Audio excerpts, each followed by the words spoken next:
that chain water. All right. Got the screen up and going. All right, so everybody's back. Yay, Christian's back after his hiatus there. What we got? How dare you abandon us? He was on a secret mission. For like most likely legitimate reasons.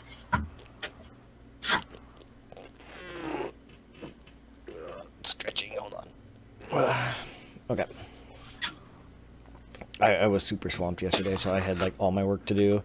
I had the work of 3 people to do yesterday, so I finished up all my work at about 11. Oh, let's see. Okay, so you guys kind of last week wrapped up a lot of just kind of like the personal stuff you guys were doing. I think Naren got her necklace finally. Mm-hmm. And Naren got her necklace. I'm trying to remember if anything else really happened before you guys went to the Gear Force district. Ristel went to visit Orthavir. Yes, he did. Ah, that's right. That's only going to go well. I can't see any way that that whole scenario could go wrong. I mean, it actually went fairly well. I mean, yeah. I mean, long term. Yeah. But yeah, Ristel went and he got some new equipment. Naren got her new necklace. Eventually, you guys ended up heading to the Gear Force district for kind of looking into getting Seven's memory repaired, if I remember right. Yeah. Seven's memory repaired. Rockman's new Clockwork Doggo. That's right. Maybe looking into Damien of Dirt. The Dame And of Dirt. And there was a Gear Forge reference in the history book in the margin. Yes. Getting into the district, not too long after getting in there, you guys were actually Jumped. Oh no! You also had Radu Underhill approached you and offered you some work that you guys seemed uncertain of because she wouldn't really give you any details, but said that she said that you guys actually came fairly well recommended from Brahm, and she said that if you were interested in further details, you could meet her at what was that tavern? The Wheat Sheaf Tavern. Yeah, Wheat Sheath. One of you remembers. It's okay. There's too many names for me to remember all simultaneously. So. But she told you that, and then you guys headed to the Gear Force district. Once you guys got there, it didn't take very long before this group of thugs kind of set upon you, demanded all your money. Rockmon offered up his 20 gold, or 20 or 50 gold, and they kind of laughed and said they were going to take the rest of it too. But No, they ain't. you guys put them down pretty quick. It's like 3 rounds. Something like that, yeah. You'll know all their lives. That's how that went. Yeah. So we'll pretty much pick up right off of that, because I think Nate had to bounce out a couple minutes early. Yeah. Which, again, I would like to finish at, like, predicted time tonight as well. And Rockman was considering animating one of the least damaged to carry the rest of the bodies. I mean, that's an option. Yeah. Really It's bad kind of one. morbid. I just want to point out that there is a narrative cost to getting cool shit, because the 2 people that did get cool shit got smacked the hardest. Who got cool Makes shit? sense. Ristel and Aaron. You got a necklace, I got a ring. Right. Yours is cooler though, because it's magical. That's true. That's why I got hit the hardest. You That's why I'm don't bleeding the know. most. You don't know if yours is not magical. I think there would have been less disdain from the shopkeep had it been. Yeah, I mean, she didn't ask for it to be enchanted or anything, so it's more or less a pretty bauble. It is a cool bubble. It is. Piece of jewelry. So are we picking up directly after combat? Yeah, I would say it would be shortly thereafter, just so that way, Nate, you kind of get in on it too. Okay, cool. It's fitting since you got in the killing blow. I did. What? Oh yeah. I did. Yeah, you beheaded that one that's sandwiched between you and Mongo. Ah. So I'm fucking shit up. With this Kopesh, no less. Yeah, and it wasn't fiery, but I'll thank you for not spaffing all of my spell slots.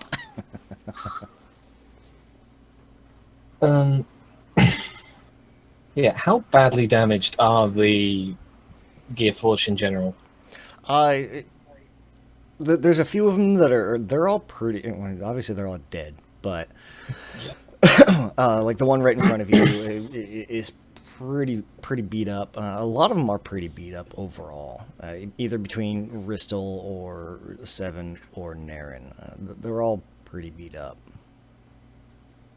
Svalka took down 2 on his own, so. Nice. Which of these motherfuckers was it that hit Ristel and Naren? Ristel and Naren. I'm trying to remember if there was any one of them specifically. The veteran did a lot of the beating up, but there were a couple more around that also contributed, at least in Naren. The most damage that Naren took was from the head guy. Yeah, probably the veteran. Okay. The guy that When did he- the bulk of the talking. He did the 3 attacks while blinded and still hit. Mm-hmm. It may have So- been Ristel that got smacked by those others. I don't remember. Seven is going to be going around doing the Gearforged equivalent of mercy kills. So going over and like opening the chest plate and crushing the soul gems to release them. For everyone, Ooh. yeah. Which is more terrifying, death or limbo? Okay. Yeah. I can't think of any other way to mercy kill for these guys, but yeah, that would be it. He's going to do it for everyone except the general then, because since he was the fucker that hurt my friends. I think the last one that 7 killed also did a large majority of damage as well. I could be wrong on that one. Yeah, for Yeah, sake of Mongo it. took a hit. I think Svalka got hit. Svalka never got hit. Yeah, I got down 12 points. But the sounds of it, it was the commander that was the biggest dick, though. So yeah. he's staying in that lovely, lovely limbo state that is a soul trapped in a gem with no sight, sound, or senses. Okay. So you're just gonna like stash his CPU unit someplace where it could stay forever. I am considering taking the gem, but just so that they can't reanimate the bodies and send them after us. Okay. But yeah, crushing the gems are the ones that didn't fuck our friends up. All right. I don't know how long that will take. It wouldn't take terribly long. I imagine most of their chest plates have been rended open by axe blows and... Right. And not only that, but I mean, it would take a little bit of work. It would take probably 10 to 20 minutes to get all of them, because there's 1, 3, 4, 5, 6, 7. Counting the veteran, there's like 6 thugs and a veteran. The 6 thugs, then. I'll just keep going until we're either interrupted or... Okay. Yeah. That's what 7 is doing. Let's see here. And they're all the basic Gearforge humanoid models, right? Yeah, pretty much, yeah. A couple variations in like height and bulk, but yeah, they're all humanoid. That's probably what's taking the time, because the soul gem could in theory be stashed anywhere in the body. It's just finding it. Let's see. I have headcanon for where 7's is, actually. Rockmon will retrieve his. It's in his butt. It's not, it's... Carry on. Rockmon retrieving his money. Guys, give me perception checks. Do I have disadvantage since I'm not really paying attention? If you want to, sure. Russell's definitely not paying attention. He's beat the shit. Disadvantages. So yeah, that was disadvantage. All right, let's see here. Disadvantage is still the second highest. I think Ristle's about the only one that's not going to really pick up on it. But you guys are going to hear kind of off in the distance and closing in quickly. You can hear kind of like... excuse me. You can actually kind of hear like either a whistle or you can hear commotion approaching you guys. It sounds like the it sounds like the guards in the district are starting to come in pretty quickly. Seven will stop crushing soul gems and just make it look like he's pilfering the bodies. So do they sound like Cybermen? Yeah, like clockwork. Yeah. From every It's direction. really loud. Cybermen are really loud. Yeah. Which have you guys caught up yet, Nick? Not Eaters of Light, but the one immediately after that. That's the last one I've seen. Okay. Conversations for later. But yeah, it's they don't seem to be coming from any one direction. It's guards seem to be coming from almost everywhere. So were you 3 minutes ago? So are we piling up the bodies in one spot, or we're just going to leave them where they lay? Yeah, no, I was gonna say Rockmont will start trying to put the bodies into a pile if anybody else is helping. Ristle's just gonna look at him like he's crazy, and is say, "We need to go." Dasheiks, you're coming in really quiet. Oh, hang on. How's that? Much better. Oh, much better. Yeah. Okay. And the Nate's coming in like the sound of a shipping container sitting right outside my door. Sorry. It's just the bass of my voice. I can't help that. Yeah. Move the mic away from me a bit. Is there anywhere to hide? I mean, there's Very buildings thin and plants. such around you. We have lots of witnesses. Yeah. They're How not far are you actually from- there, right? You said you were just filling in the map. These are the guys kind of like, if you were to look down a ways, you might see them kind of off in the distance. Okay. Like here. North, south, and west. And right after the fighting stopped, you said people started coming out on the street. Yeah, kind of tentatively. Like they're starting to kind of make their way out. We're a known quantity at this point. So you guys have just a few, or maybe a minute before or two before they get here. Are you guys gonna do anything? How far are we from the shop that we were supposed to be heading to? You guys were planning to head towards. Let me check the city map here. The Gear Grinders Guild. I would say we'll just do this real quick, and I'll just throw you on the city map too. I would say you're not terribly far. A few blocks. We made it a fair ways in. Mm-hmm. So, Naren's gonna kind of start crying and walking with a limp. As if one of her legs are injured, while covered in blood, Covered in blood and oil. so that she can try and pretend that she was innocent and attacked. Okay, that's fair. Okay.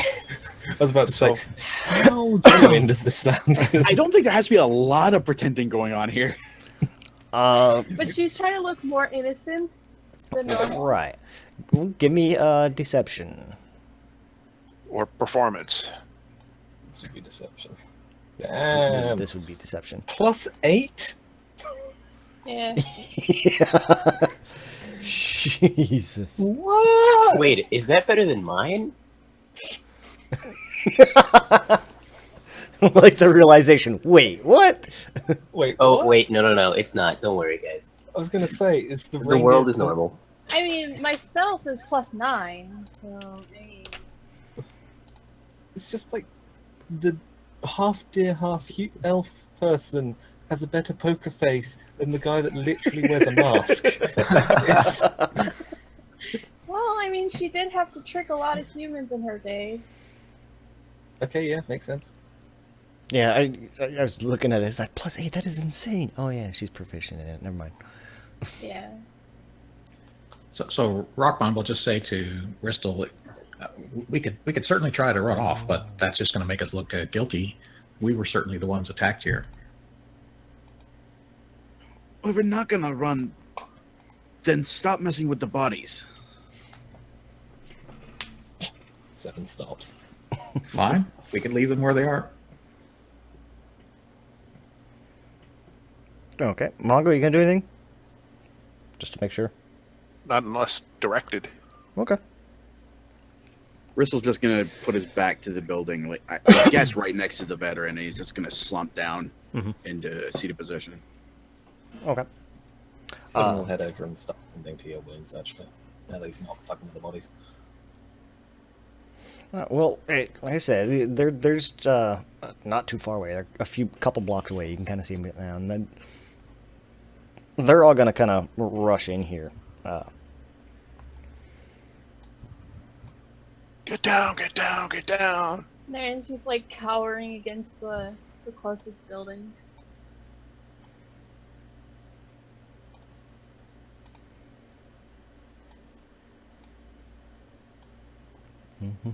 Where is it? Boop. What's Laka doing? Svalka, the whole time, he seems to be, for the most part, pretty calm. More or less, he's just kind of like cleaning his blade off and putting it back into its sheath. Jesus Christ, Forrestal.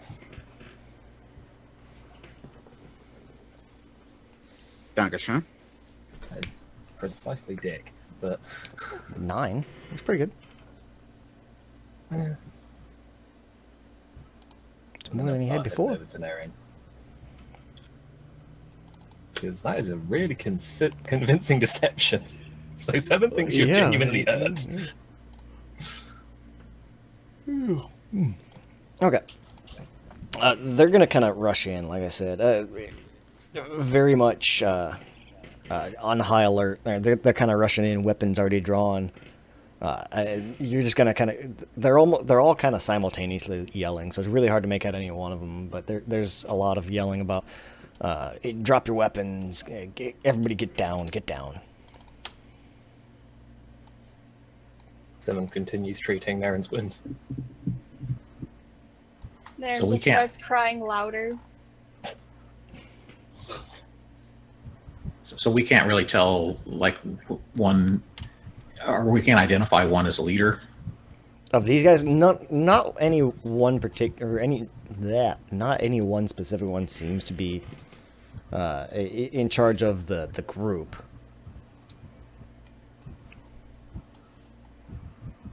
Okay, or Rockmon will just say, constables, I'm glad you're here. We've been attacked. Kind of coming up on this scene, like I said, they're yelling and everything, and as you kind of step forward and say this, one's gonna kind of step up over here, and he's gonna kind of give 7 a shove. Kind of give 7 a shove. Told you to get down. This is going D20. to turn omnipotent. Okay.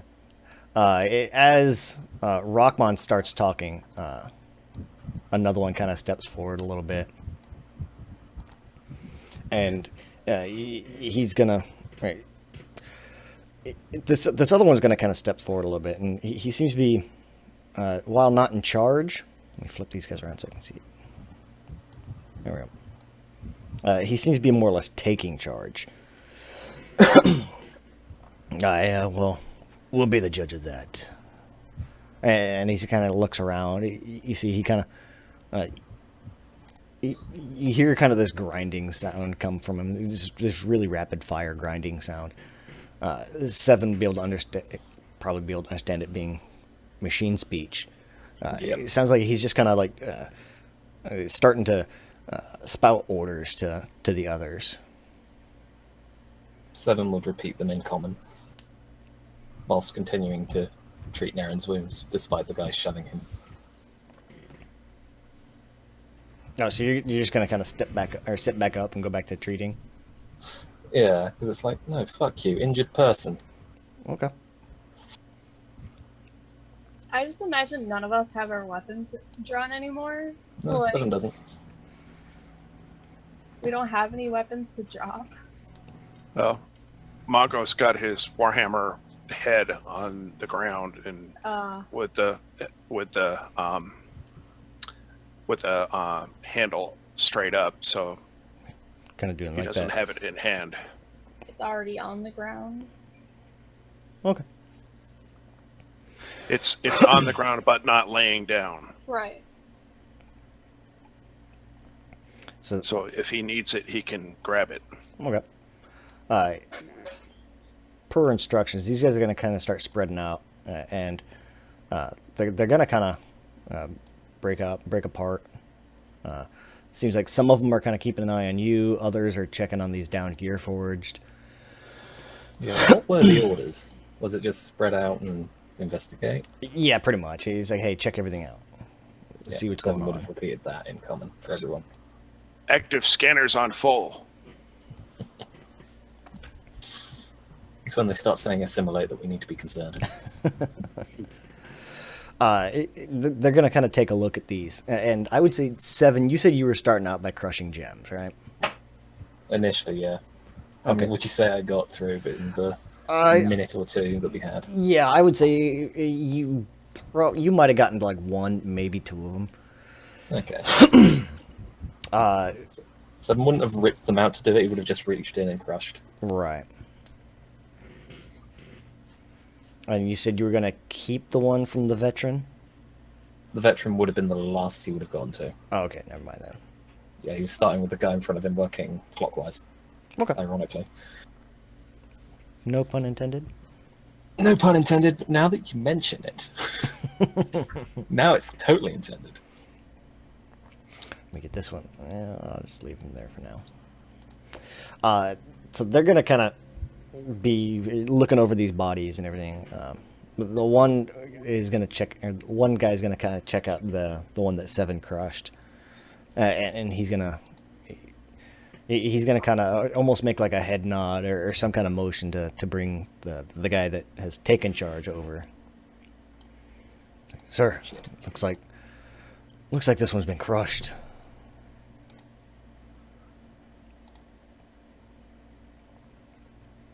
You see, he kind of stands up for a second. As he looks around the party, I think you should all come with me. 7 would offer a shoulder to Naren to lean on.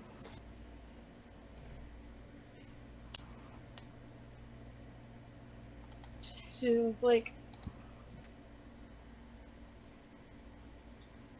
I don't know, almost over exaggerating how much pain she's in. Like that super baby. You're like when you kind of hurt your leg, but you just really favor it. Yeah, like a heavy limp. Mm-hmm. Drama queen. Yeah. And they'll kind of, the one will kind of look over to Naren. I'll have 2 of the men take you to the infirmary. And take you to a healer. And he'll kind of bark some orders, and 2 of these guys will step aside.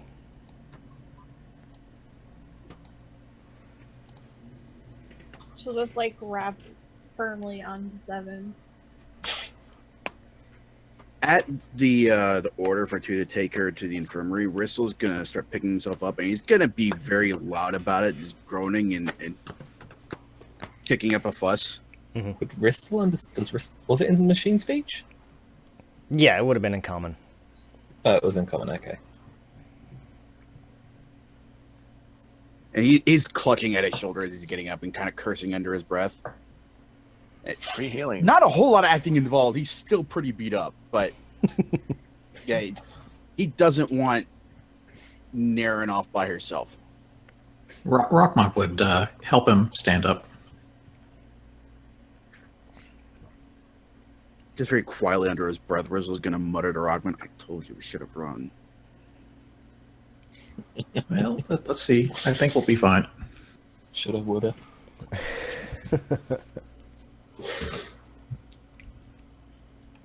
All right. Well, let's see here. So Rockmont wants to say to the one that's in charge, just point to the this guy, the veteran, and say he seemed to be in charge of this group of thugs that came upon us and demanded our money.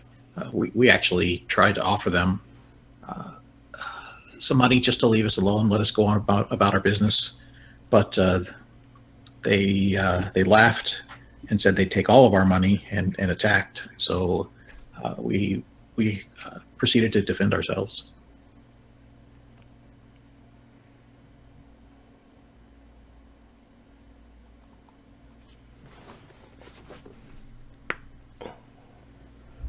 As I said, come with us. We'll sort this out. You can come with us, or we can take you back. Oh, that's fine. I'm fine coming with you. I just wanted to explain the situation and identify the individuals who started this unfortunate situation.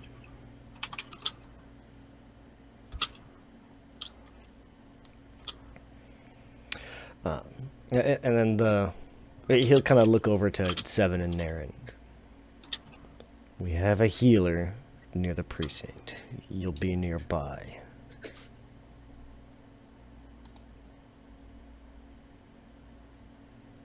Is it not easier for me to just stay with her? She clearly wants me to stay with. We can't allow that. So are we each getting an escort? Yeah, pretty much.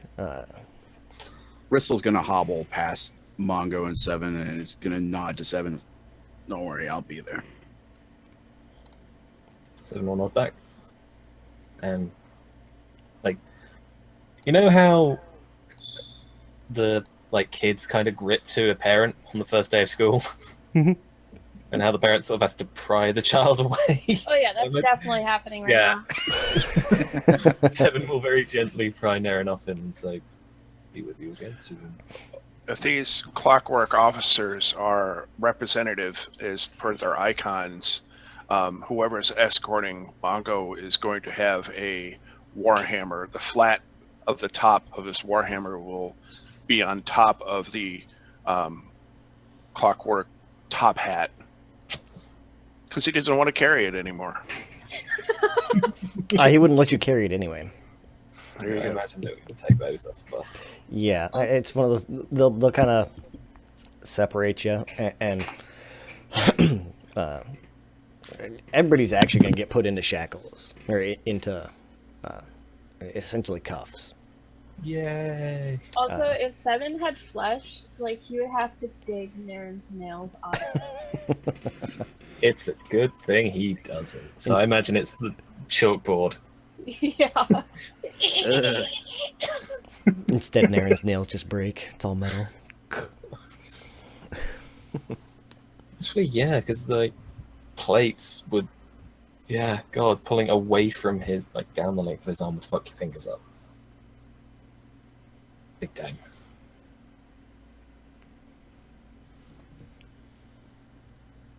All right. But you guys will be led away. Let me do this.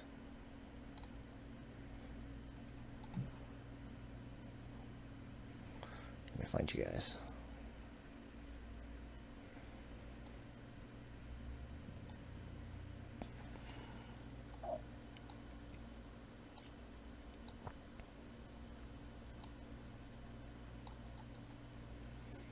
Are we there yet? Are we there yet? Yeah, hold on. Are we there yet? Oh, if 7 wasn't 7. A couple of my characters would have said that by now.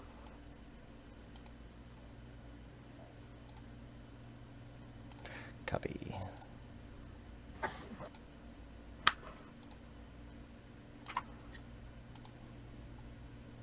The question is occurring to me just how many times we need to be clapped in irons as a party before the party is all decides fuck this place.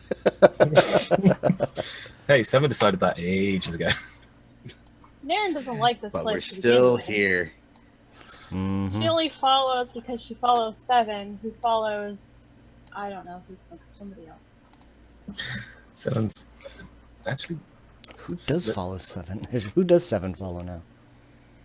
kind of no one. It's weird because at the moment it seems to be this weird council of 3 being 7, Brahm, and Rahman. Mungo and Nerin follow 7, and then Rastel follows Nerin. Yeah. Basically. It's a weird dynamic this party has. I think at this point, 7's the remaining original member. He's the only remaining. Yeah, he's got rank, but Rockman's not He does original. not use it. No, Rockman Rockman came in.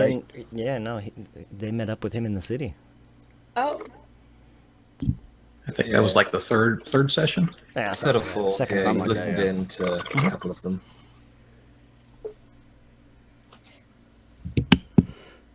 Yeah, because you joined the week I got back from Cyprus, so that would have been week 4. Something like that. But yeah, you guys will be coming back to the district, the familiar, the familiar precinct. since Ristel took over the spot of 7, he would definitely feel the nails. shit. 1d4 piercing? Per nail? Or are we just saying 1 damage per nail, so 10 damage total? That's worse than my dog. I don't think they would actually do actual damage, but I'm sure he would not be feeling comfortable. It'd be, yeah, at worst, Yeah. it'd be like surface damage. Yeah, Just to add to the... Yeah, it'd hurt, but it wouldn't like cause pain, or it wouldn't Yeah, cause damage. he'd grit his teeth and bear it. Is that Tac-Tac? Is that Tac-Tac opposite us? Nope. Okay. That would be kind of... Morbid. If they just left the body in there. It's this Well, he city, did- I could see it. He did leave the cell quite in a state. Just everyone's going, I'm not going to end it up.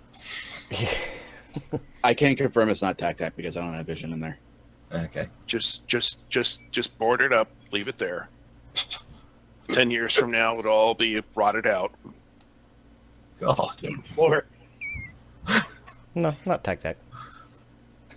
Tac-Tac's token, just not Tac-Tac. Yeah. Oh, yeah, he's in my cell. No. Ah. Don't want it. Even that, I think it was like you Tac-Tac. should have helped me more, 7. Ooh. Fuck off, Ghost Tac-Tac. You killed yourself with your friend's knife. First his house is haunted, now the jail's haunted.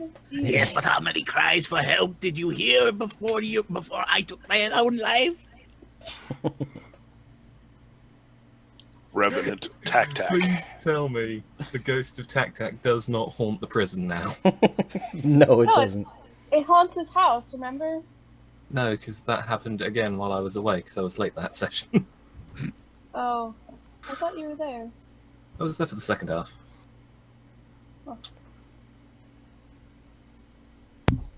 So are they taking us all to separate rooms so they can ask us the story and see Yep. if it matches up? Yeah, pretty much. So like over the next probably hour or two, the three of you, Rockmon, 7, Mongo, you'd go through basically like the they bring you into the side room, ask you what happened, goes through the questions. No, okay, now tell us again what happened, and then they send you back to your cell. Cast Mongo, light right before your eyes. Mongo knows when dealing with city guard, he has to play stupid. He'd been playing? I wasn't gonna say anything. Bark. Fucking no. That was too easy a joke. I couldn't have taken that. It was intentional. Yeah. This was brutal. Brom, Seriously, he's going to be even simpler. Okay. It would be an interesting session to RP, but we don't have time. I protect boss. No hablo common. And I mean, unless any of you guys would actually, like, I'd imagine you'd all give essentially the same story. You know, we were heading into the district, they attacked us. Yeah. Okay. It's the truth. Let's see here.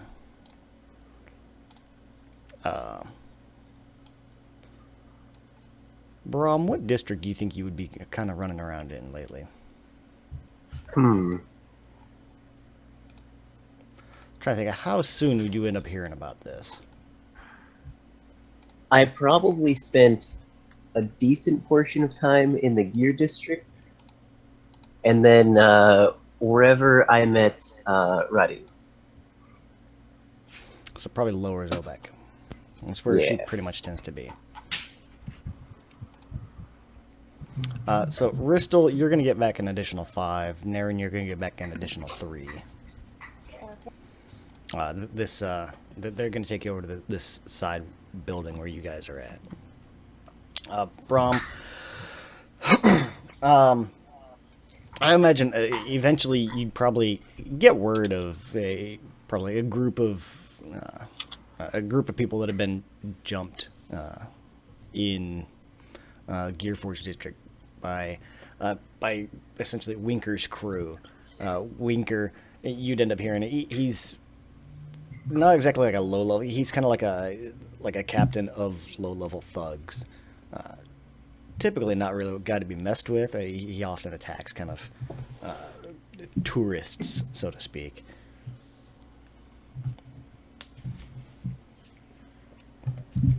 What do you hear about the unusually configured Gearforged? That would absolutely be heard of.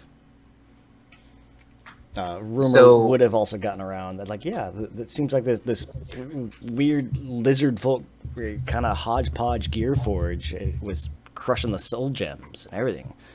It was murdering them, man. So that whole thing just stinks of our party's involvement. Oh, absolutely. It wouldn't take too much to kind of wait. Group of tourists was attacked. Lizard folk, hodgepodge Gearforged. You'd kind of get the descriptions of the group. Like it was really weird because there's like a Gearforce and a Minotaur and everything. Yeah. But nothing was set on fire. Yeah. New personal best. Yeah. Yeah, I'd imagine you would eventually get word of it and where they were taken to. Okay, I would definitely head in that direction, scope it out for a while. All right. I don't know if I'm going to go in to see how they're doing, Mm-hmm. but we'll see. Okay. There is a window. There is indeed. And you know of this window. Birdies have flown through it. I do know this window. Brom wants to go look through that window. That sounds fun. The window is right here. You could pop over and say hello to Althavir. I could. Now that sounds fun. You just want to join us, don't you? You're just looking for an excuse to get thrown in here with us. Let's see. Brom. Brom. Give me a perception check, Brom. Perception. 17. Okay.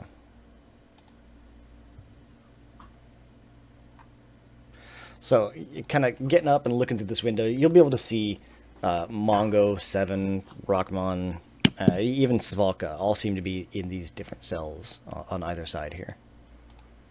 So, Seven, Rockmon, Svalka, Mongo. But Marin and Ristal, nowhere to be seen. They don't seem to be in the cells anyway. There does seem to be a bit of a mess in just kind of in the cell or in the opening like down here. Okay. Excuse me. Bless you. I speak the command word of my armor and make it look as if I'm wearing my best clothes, whatever lawyers wear. I don't know if that's like suits or togas, maybe. Okay. Yeah, Toga, I try to look toga. nice and fancy and professional. And then I'm going to, while no one is looking, cast Disguise Self. Okay. So illusion Make on top myself of like illusion. Okay. looking like a normal person. Mhm. And then I'm just going to walk in the front door. Black robes and white wig. Okay. I approach the man at the front desk here, and I say, "Sir, I hear you have captive some rabble rousers who recently were attacked in the Gearforge district. Is this true?" That's what they said. They said they were attacked. One of their so-called attackers was brutally murdered and had his soul gem crushed. Well, I wasn't there myself, so I can't speak to any of the circumstances, but I will say that I represent these people. I'm a bit of a lawyer. I've come to speak with my clients and see what we can do to set them free and right any wrongs. You're a lawyer? Roll initiative. Yeah. And you'll see this actual like human guard. Yeah. He's kind of sitting behind this desk. Like there's a clockwork hound next to him. That he just kind of reaches over and like kind of pets or scratches absentmindedly every now and then. At the mention that you're a lawyer, he's like, "Oh, great, another one of these guys." Very well, fine. All right, I'll have him brought out. You can talk to him. Excellent. I thank you for your cooperation.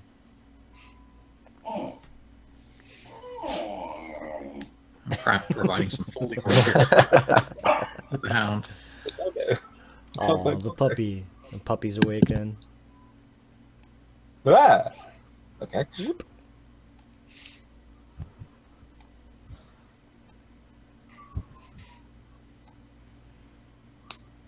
Really? They want to put us right next to the door? Okay. I don't have a side room to put you guys in, so. But yeah, you guys would kind of be like let out, essentially still in shackles. But the man behind the desk, he'll kind of look over. Any of you guys know this man? I'm your lawyer. Of course they remember me. It's me, Brahm. I was going to say, did Brahm change his voice when he alters self? Probably not. Then yeah, Seven would recognize your voice and say, "Yep."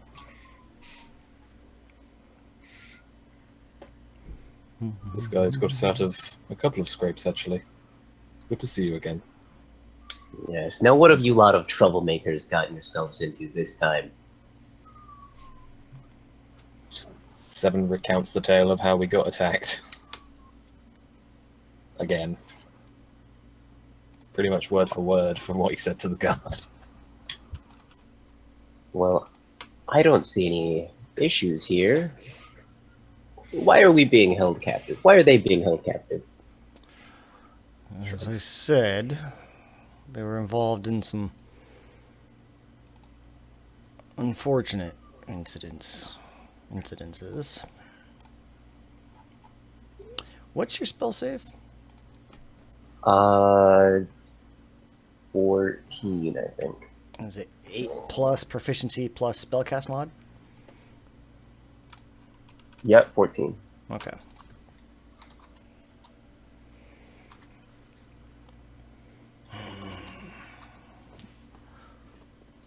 Look, I'll be nice about this. I don't recognize you. You can take your request up to the council. If they want to release these individuals to your care, fine. Until then, wherever you are, I suggest you get out before you join your friends. I know the council personally. That won't be a matter at all. I guess we'll be seeing each other soon. Seven will sort of say under his breath, I'd hate to be interrupting Firedrake again. And this guard is going to kind of, he'll kind of raise his hand up in a motion for everybody to be taken back to their cells. Yay!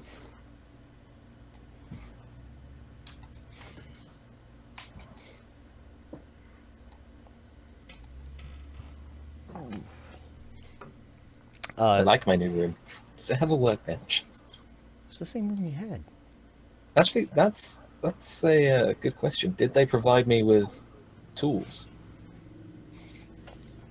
Well, you haven't been there overnight yet, so Yet. no. The question still stands. No. Oh. Naren and Ristel, what are you guys doing? Naren's still doing her performance. Okay. I want my clockwork friend back. So over where you guys are at, you're over in the side room. This healer, he is. You've got a couple of kind of like watchmen standing at the door. Otherwise, this healer just kind of seems to be kind of moseying around, kind of taking care of his business. But that's about all you guys see in there.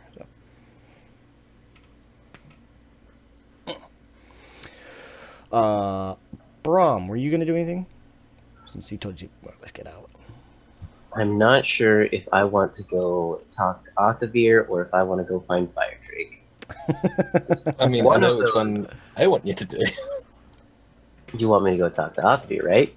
Of course, I want to see you in these cells as well.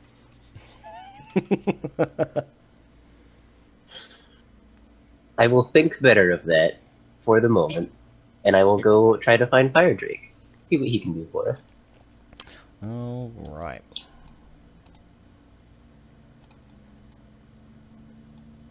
Brum's off on his own little adventure. Again. Yeah, and while you guys are in there, you'll be able to take a short rest. You're going to be there a little while. In that case, I'll use my spell recovery features. Okay.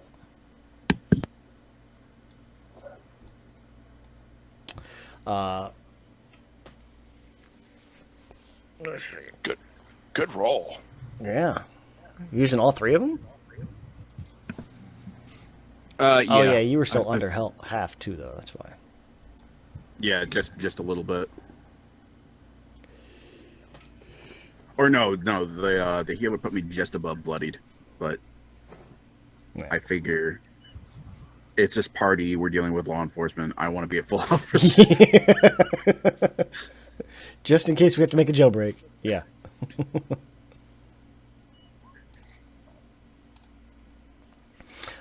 Okay, Brahm. Yeah, you said you're heading back to the council, right? Yep. Yes, it'd take you a little bit of time to get there, but not too bad. You get there and you're looking for Firedrake specifically, right? Yes, I am. All right. You are going to find...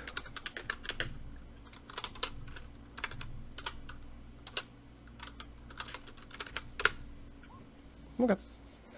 Yeah, you'll actually end up finding Fire Drake there. He seems to be in a bit of an argument right now with not her, or not him.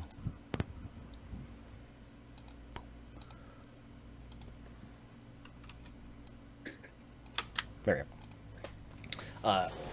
Onley seems to be in a bit of this argument with Melanka. Vendemic. Remember, if you remember, it's been a long time. She was the female human counterpart that you guys have met before. Yeah, she doesn't very like much- us, if I remember. Yeah, The screaming bitch. She wanted Yeah, to I was see gonna say Tac she's a Tac bitch. essentially hung on the spot. I will stand close enough to listen in Mhm. on what they're saying, and I'll just wait until their little argument is done.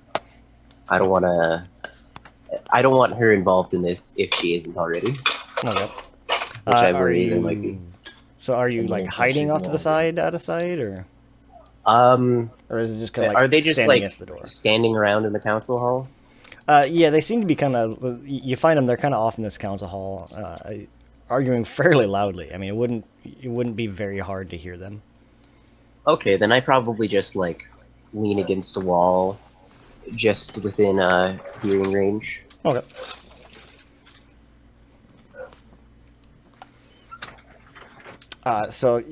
Yeah, as you kind of you walk in, you hear him yelling. They seem to be kind of. She seems to be yelling at Fire Drake, essentially for giving the party access to Tac Tac's place instead of just bulldozing the whole thing, or the equivalent of bulldozing it. Fireballing it. Yeah, well, not a fireball because there's houses nearby. Controlled fireball.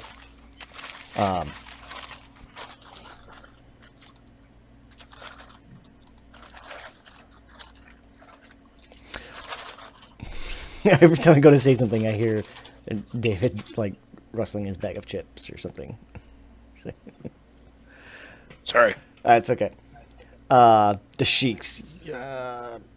Yes.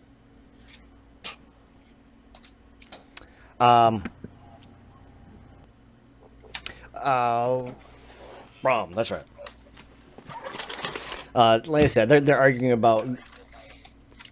She seems to be like highly upset that Onley gave the group access to the Tac Tac house.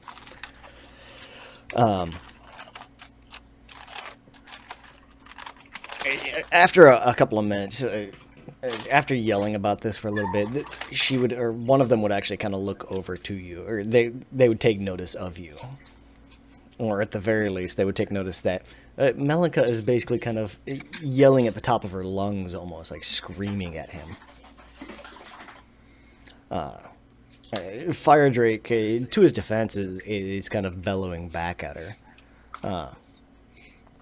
He seems to be very much like yelling about how the party could help us. We can. This group is strong. They were able to take down Bellic, for crying out loud. Melanka kind of yells back at to him about it. That's all the more reason we shouldn't have them in the city at all. Eventually, like I said, they'll kind of take notice about how loud they're being, that people are starting to watch or to stare. And Melanka will actually essentially kind of stand and stomp off. Close that one. Harumph. Harumph. Yeah, She doesn't want having a to- shouting contest with the dwarf. It's just She doesn't want the city's dirty laundry aired out to, well, the city. Any more than it already has. Yeah. And All right. let's see. After she stomps off. Oh, yeah. She's gonna. Wow. As she goes to stop off, she's gonna see Braum. that's persuasion. Oh, whoops. And She tell him to get the convinces hell out. She convinces herself that she actually sees a human. I do look like a human right now. Yeah. So it's Still 13, still good. Yeah. Well, she rolled a 17 on that other one, but I need to put things She's on a those guys. she's the originator of the make Zobet great again movement. You say that, but it's not too far. If she from the was, she'd truth. have us on her side. Because, come on. 3. There we go. Okay. Make her pockets heavy again. Yeah, kind of as she's stomping out, she'd see Brahm kind of as she's stomping out, since he's not really hiding. But you and your friends are why we're having so many problems with this damn city. He looks like a Lucky we human. didn't hang your friend when we had a Guys, chance. The lawyer. Oh no, that's right. Never mind. She didn't say that then. She's a human. Yeah. Chilling against the wall. How long does that last? 1 It hour. lasts an Okay. hour. Okay. Yeah. So. Well, never mind. She didn't see that. Say that. Fuck you all. It's probably for the best that she couldn't see him. Is she kind of heavy set and with small hands? No. She's actually fairly lithe. Pretty thin. But how orange? She has big She's nails. actually kind of bronzed. She's this almost Mediterranean kind of look to her skin. It's darker, Okay, but not so like she actually looks natural. right. And if you were to look at her, like they don't have like tanning lotions or anything like that. She looks like she's probably for our world, I'd say she's probably more like Mediterranean if she were like in real life, something like that. Kind of that darker bronze, not really suntanned. Naturally tan, Yeah. born that way. Mm-hmm.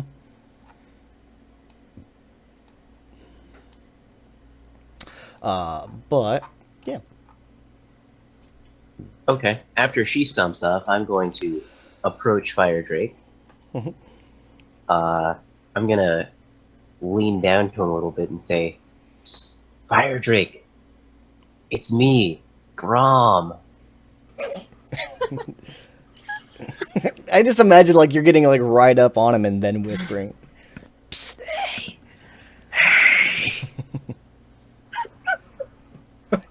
Yeah, and he'll kind of look at you for a second.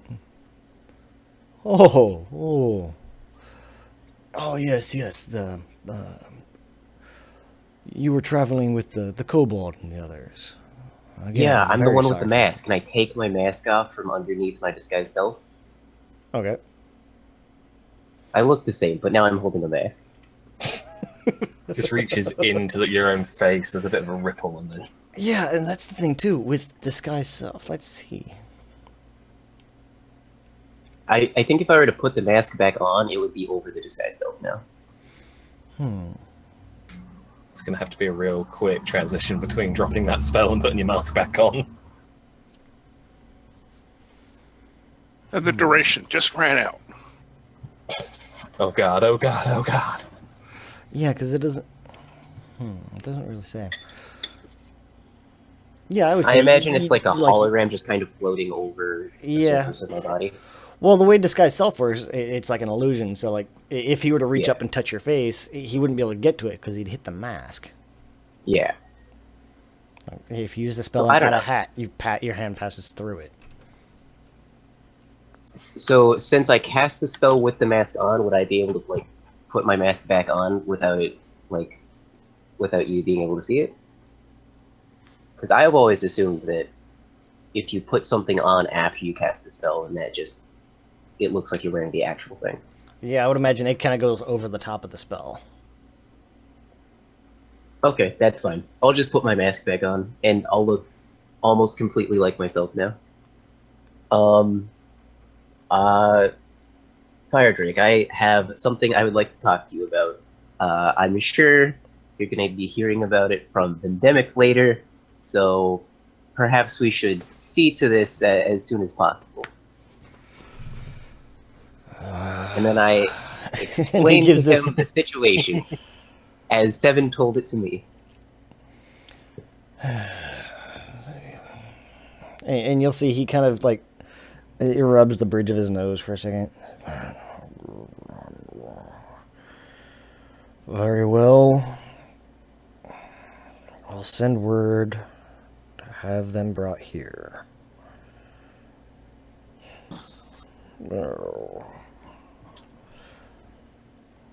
In fact, I'll have them brought to my office instead. With that. Perhaps we should pick up frequent customer punch cards. 10 visits to the Citadel, and you get a free pony. It's actually just a little wooden figurine. Here you go. Here's a pony. Well, the thing is, I just picture we're getting more and more and more in his debt, even though we just killed Bollock. I still feel we're in his debt. Belloc. Bollock. Belloc. Bollocks. Bollocks. Yeah, we kicked him really hard and it hurt us. It's Bollock. I just imagine like Bad Friday guy. is just like starts handing us get out of jail free cards. So the rest of the group will show back. It'll take a little bit of time, like I said, to get word sent, have the rest of the group arrive. But yeah, you guys will actually eventually end up getting there. You'll be in kind of this side office, you see. You'll be in kind of Fire Drake's little personal office. He's got this pretty nice desk. Looks like it's actually carved out of like one solid piece of marble. You can actually kind of see the little bit of vein, a little bit of stone vein running through it here and there. Very nice. Mm-hmm. Yeah, kind of as he walks around it, he seems very proud of this desk. So. Probably carved by kobolds. You know what? It's You know what the racist. worst part is? First thing I thought was that would make a really good kitchen counter. Just, you know. He makes his there's- lunch in here. I think there's more tactic in me than I had previously thought, because my very first thought is now I know how to hurt him.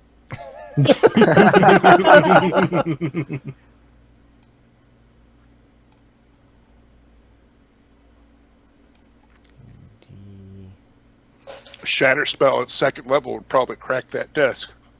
Oh, it absolutely would. Or Mongo's hammer. It'd take a little bit take a bit of a harder hit to do, but yeah. And let me check one other thing because I almost forgot.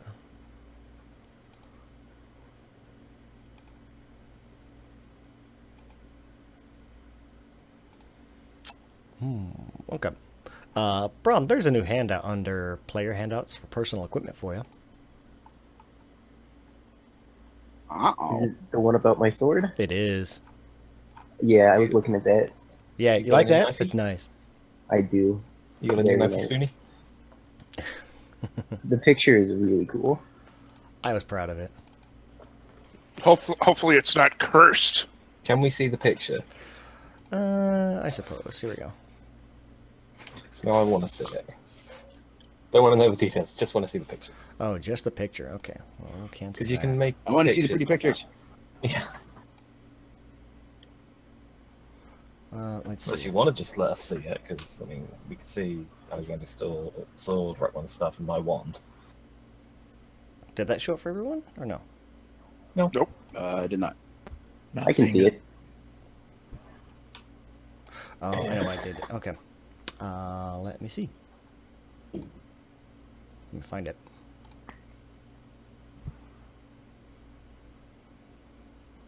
Where'd it go? Oh, there it is. I put it in Discord. Oh, Mm. Oh, there it is. Yeah, so that's the image that I have for a sword. Sounds like a cavalry saber. I dig it.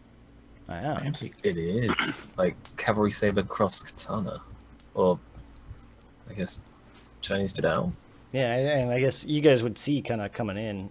Brahm still has his By now, his disguised self would have worn off, but his armor, his glamored armor, still has that really nice look to it. The nicer clothing, and he's got this kind of new sword on his side, this new longsword.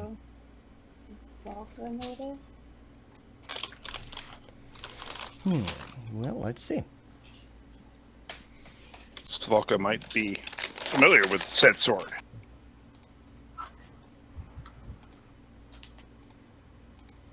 Oh, that's right. I forgot where it came from for a second. Oh, for where the sword came from? Yeah. Yeah. I remember. Yeah, he notices. Does he say anything? No, doesn't say anything. Yeah.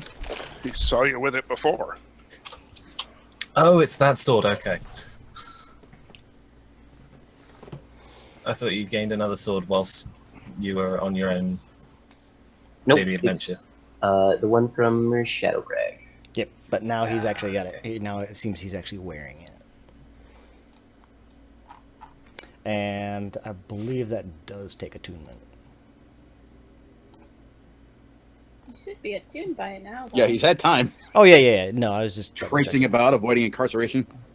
Yeah, it does require attunement. So. We can't help it that he's just better. Is it glowing red by any chance? Red glow Not right now. is bad, right?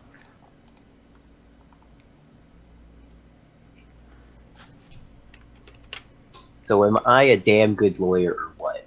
Didn't even take me but a few hours to get you guys out of prison. Is Oh. Bristol and Naren there? Yeah, you guys would have been brought to. Are we still in shackles? It'd be kind of once the guards kind of bring you in.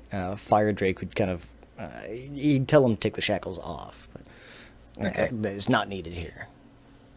Okay, Ristel is looking decidedly unhappier than I thought he was going to. Being paraded through the city in irons is not his idea of a good time. Well, they would have put you in a cart and then wheeled you over there. I'm just gonna walk you through the city. I'm not sure that makes him feel better. I mean, assuming the I cart mean, now he's just on isn't- display. Yeah, is it like a enclosed cart? Or Yeah, is it just it's like the- flatbed with bars. No, it's like an enclosed cart, like an old English like paddy wagon movie. But horse drawn. When Naren gets back with everyone, she would have dropped her performance. Her act. Or her act, and just started cleaning her blade. Gotta Of get the what? oil off before it rusts. Yeah, I was gonna say. You don't want to rub that off. You want to smear it and like spread it out. And that arsehole is going to drive past my house again. He has to make But it's sure still like- he gets in the video at least once. I'm So- not so closing my we're- window though. We're in Fire Drake's office now. Yes, I had to drop out to try to go get something to entertain my dog. So I missed a that's little bit fine. there, That's sorry. fine. Yeah, no, you guys All got right. brought over in like an English paddy wagon style, Okay, and, and then set off, and shackles taken off and everything. so do we know what Brahm said to Fire Drake to get us brought there? You guys are just getting there. Sweet.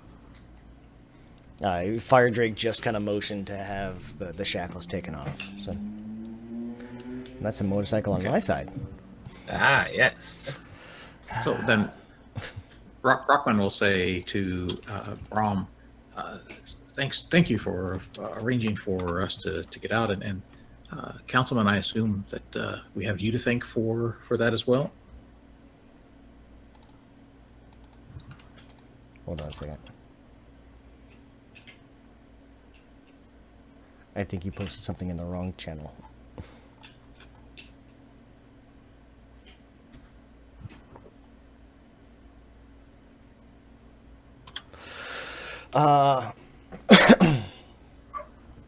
Sorry, what was that?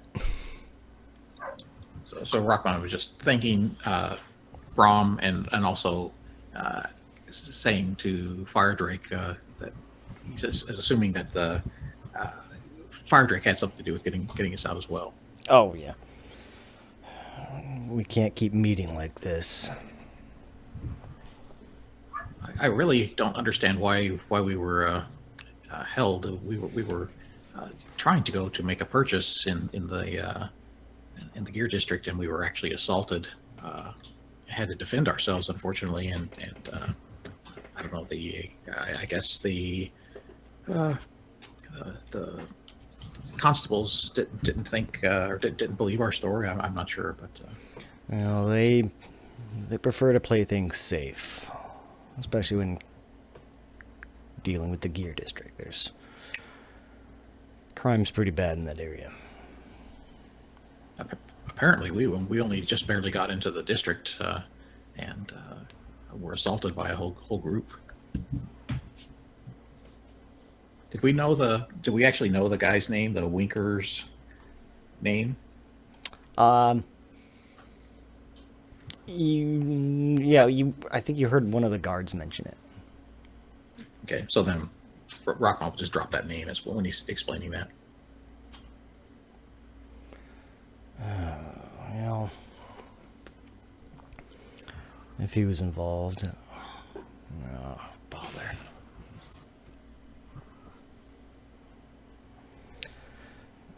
He's not part of the more organized side of crime that we have in this town, but he's definitely a thorn in everyone's side.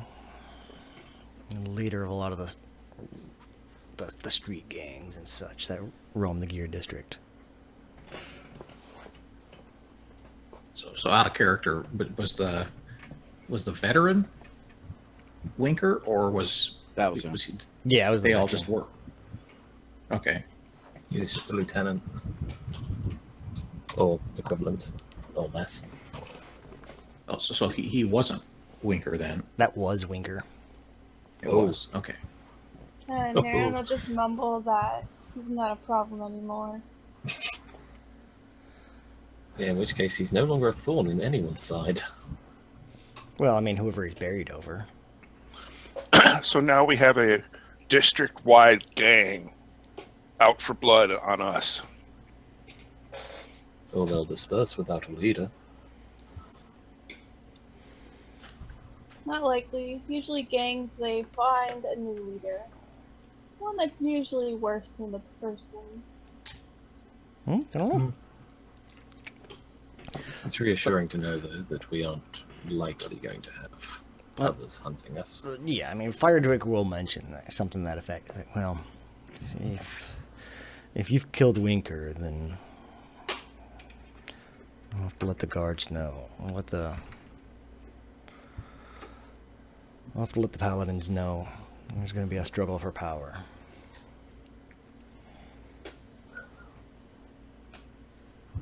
But, as I said, we can't keep meeting like this.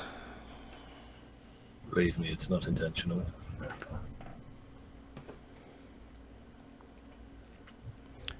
I'm afraid to say this is going to be the last time that I can help you out in such a way. I'm already drawing ire from the other council members for our actions before. Well, we're sorry to make things difficult for you. We honestly, we're just trying to do a few things before possibly heading out of town. How are your plans going for the trip to, and I can't remember, Bratislava? It takes time to amass forces to that degree. Out of character, did we ever, as a group, discuss whether we were going to offer our services to that? We're pretty much against it. That discussion Okay. is not taking place in character. Yes. I believe the last thing we discussed was going to the bees. Yeah, I think so. but we never had that in character chat. Okay. Just checking. Okay. Best of luck with your plans, then. We'll get out of your hair now, if that's all right. Yeah. Please, just take the back door. I'll deal with the guards. And for God's sake, stay out of trouble. Nobody's going to say, "What would you have us do, sir?" Just under his breath, was going to say, run a better city. So Tech and Elf. Okay.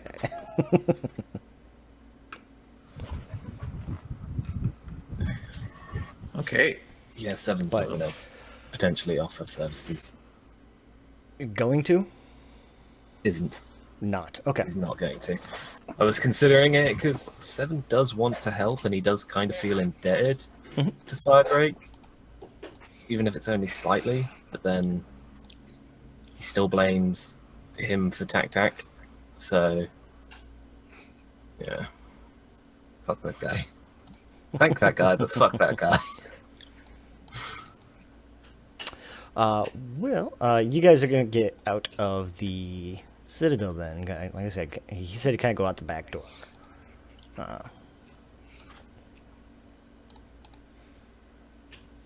Where are you guys gonna go? Apparently, straight past King Kuramak, who's just appeared. There we go. So we have at least two things we could do. Mhm. One would be to talk to Brahm about this. What's her name? Radu Underhill, and see if we want to get in trouble and get in the city doing something for her, or get organized and head off and see what we can do about getting killed by bees. So Seven would just straight up ask what the what was her name? Underhill. Yep. Radu. Yeah. It's just, I still keep picturing Lord of the Rings whenever I hear that name. You would You have just too straight much up ask. Tolkien in your life. Yep. You can What never was have the- too much talking. There was question- under something or another. The question go ahead. comes down to, what is our preferred method of death? I vote the bees. But no, Seven would ask, Ram, do you have any details of this job that Underhill is offering us? Do I know what she's offering? Not this job specifically. No. I have no idea what she intends for us to do. I am intrigued by what services and work she might have to offer, however. Brahm, you would know. She's kind of like the go-between between like client and employee for like the underworld kind of thing. Yeah. Yeah. Brahm knows Brahm knows quite a bit about actually Radu. Radu as the person. They are secretly lovers. Yeah, that's the secret. That's why I disappeared for a couple days. You guys found out. I mean, you didn't exactly tire her out. She turned up. You didn't. If the job's in the city, how quickly do we tell her to go to hell? Well, if we don't want the job, no one would want us to take it. Not even her. So, I think that perhaps we should hear her out, see what she has to say, and decide then. Well, the issue is that she said we pretty much had to agree to take the job before she would tell us what it was. And that was my concern, because I don't really know anything about this person. Sounds like you know a little bit more about her, so you'd be able to give us some advice as to whether or not it would be wise to strike such a bargain. Bearing in mind, we just left a prison cell. Doesn't this make the second time you lot have been arrested? No. First. But you did run afoul of the city guard before, right? Yes. This is why I'm thinking we should just not even... odds are it will be an unfavorable job for us, putting us at risk again. And I'd rather help Naren and get out of this hellhole. Well, Let's go to the we payload don't- now. What are we waiting for? Yeah, to the bees. The bees! Mongo wants to go check on this smoking crater that used to be the pseudo archmage's office. Actually, that is a good Let's point. see. On the way out, Seven needs to return the books. Let me grab my notebook. Hold on. You actually did know, so good. I'm now concerned. Concerned. I'm scared.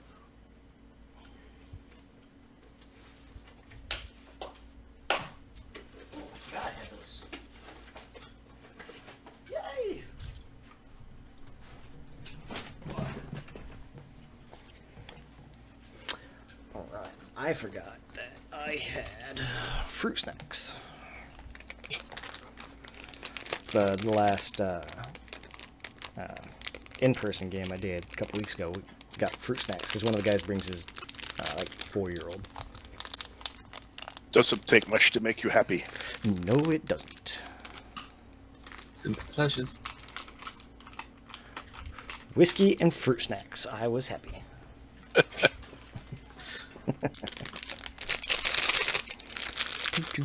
See, now I want vodka soaked jelly babies. Or gummy bears, one or the other. Man, this one does not want to open. There we go.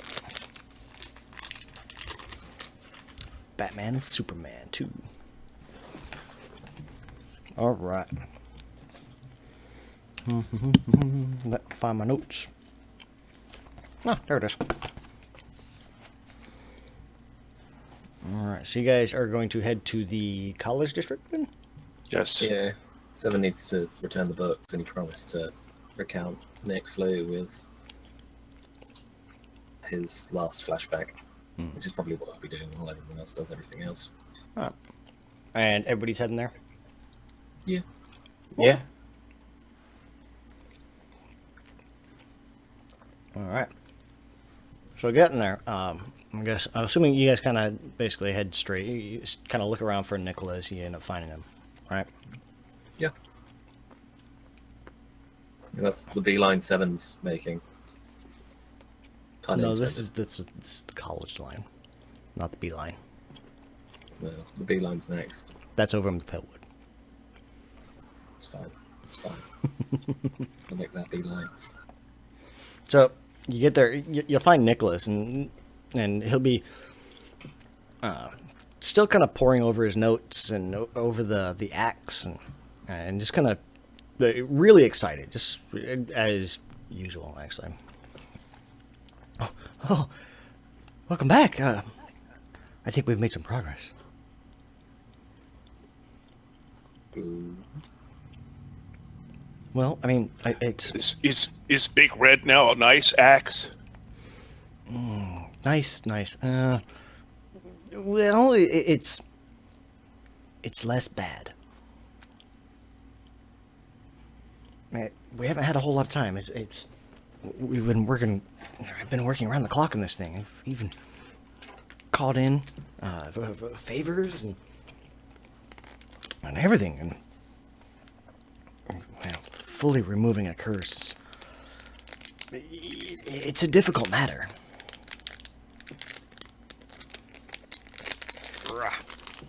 So Big Red's still bad. Let's say not it's that not bad. good. Less bad. What are the details? Well, he won't lose his mind if he uses it. It's always a plus. Yeah, yes. We were able to kind of twist the curse a bit, twist it in on itself. Rather than drawing its full power and releasing that power into its wielder, it instead will draw power from slain enemies. If you should kill someone, it will draw power from that instead. Vampiric axe. So That- the enemies he hits will go on a murderous rampage? Well, as I said, it does have to draw power constantly from somewhere. The wielder will feel slightly weaker while he's wielding it, or while he's using it, but should you give it enough blood, it will reinvigorate the wielder, make him stronger, while still maintaining his senses, of course. How can Basically I what explain that simply to Mongo? Just say that you do. Essentially, what it is while you're not raging, or what it's going to do is the weapon itself is actually going to reduce your max HP by your character level. But whenever you kill a target, it's going to give you temporary HP equal to twice your level. So you'll get that HP back and an extra bump. It also is going to constantly deal 1 necrotic damage on its hits.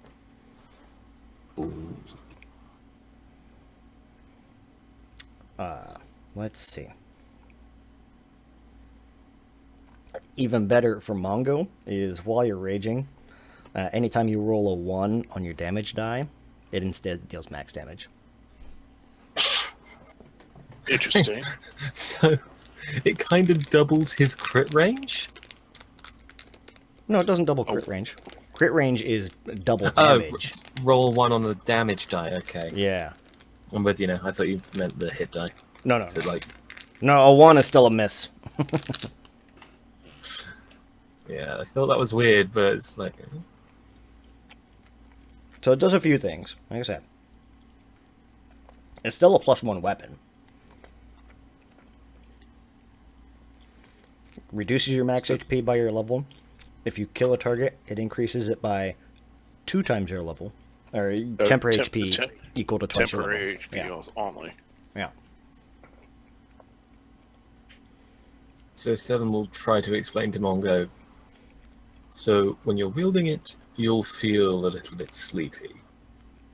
But you know that adrenaline rush you get when you hit something?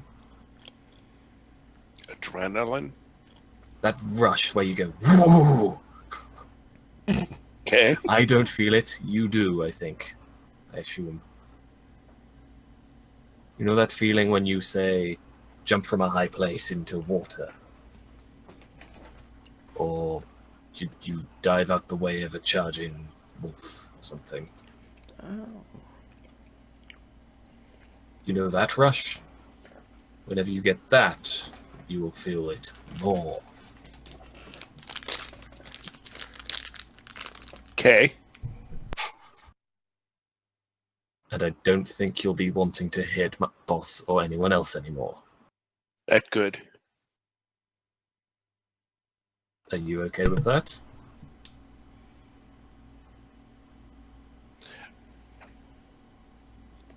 I'll go fight better with axe. Then would you like to ask the nice man to give you your axe back? So Mago turns to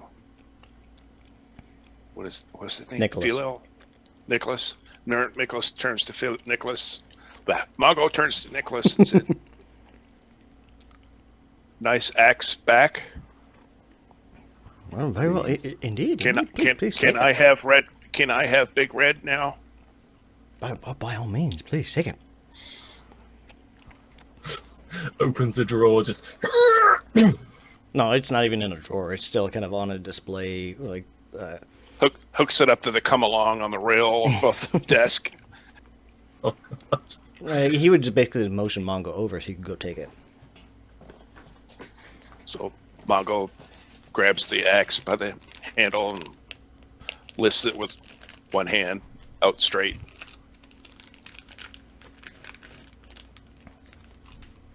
He's big red. Ah, yes, indeed. You're going to have to help me with the scripting on that. That's gonna be a pain in the ass. Yeah.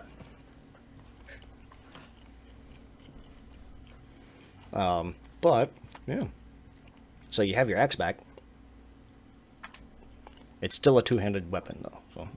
Yep. They didn't downsize it. And it still requires attunement. So even if you're not like actively using it, you're already attuned to it.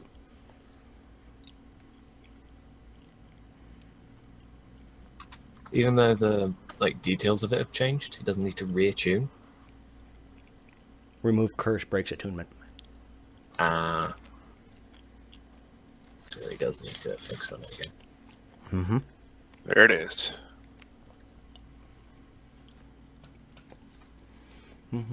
And I'll end up fixing that on break. So. All right. But yeah, Seven will also go into his pack and pull out the books he borrowed. Okay. And give them back. Yeah, and he'll take those, kind of set them amongst the other piles of books on his desk. Oh, thank you. And I believe I promised I would tell you what I saw in my last flashback. Oh, yes. And you see, like, his eyes actually get kind of wide, and he gets that kind of excited. And he kind of starts to shake a little bit. Oh, hold on. And he runs. He starts trying to get like a quill and ink and paper and everything together. And then he's gonna kind of sit down at his desk, really excited, just waiting to start writing. So yeah, Seven will recant everything he saw in the most recent one, including what he said to Bollock. Which one was that? That was him right before you guys fought Bellic, right? Yeah. Oh, hiccups. Wow, I ate my fruit snacks too fast that I gave myself hiccups. Hold up. Congrats. But yeah, I'll dump that information. It was the one where, I remember hearing what I said to Bollock the first time. Mm-hmm. And then he'd also quickly go into detail about the research he had done and who he thinks he might be, including the details on the spooky ghost in the graveyard and the knife. Yeah, and like every now and then, like Nicholas is sitting there, just like ink is like flying everywhere. Like, every now and then he stops and he'll ask like a question or something. And just keep writing. Basically, there's words everywhere on this page, like in the side, along the top. There's words kind of going across words. There's a little doodle of a spooky ghost in the corner because Yeah, almost. Yeah. And like even on like one side, there'll be like a stick figure of like a ghost and another stick figure of like Seven standing in front of him giving orders or something. I think this would also be the first time Seven's mentioned that flashback in front of the party. Like, they saw him drop to one knee, but he never actually mentioned what he saw. Yeah, I don't think he did. So this would be the first time the party gets the full details of that flashback.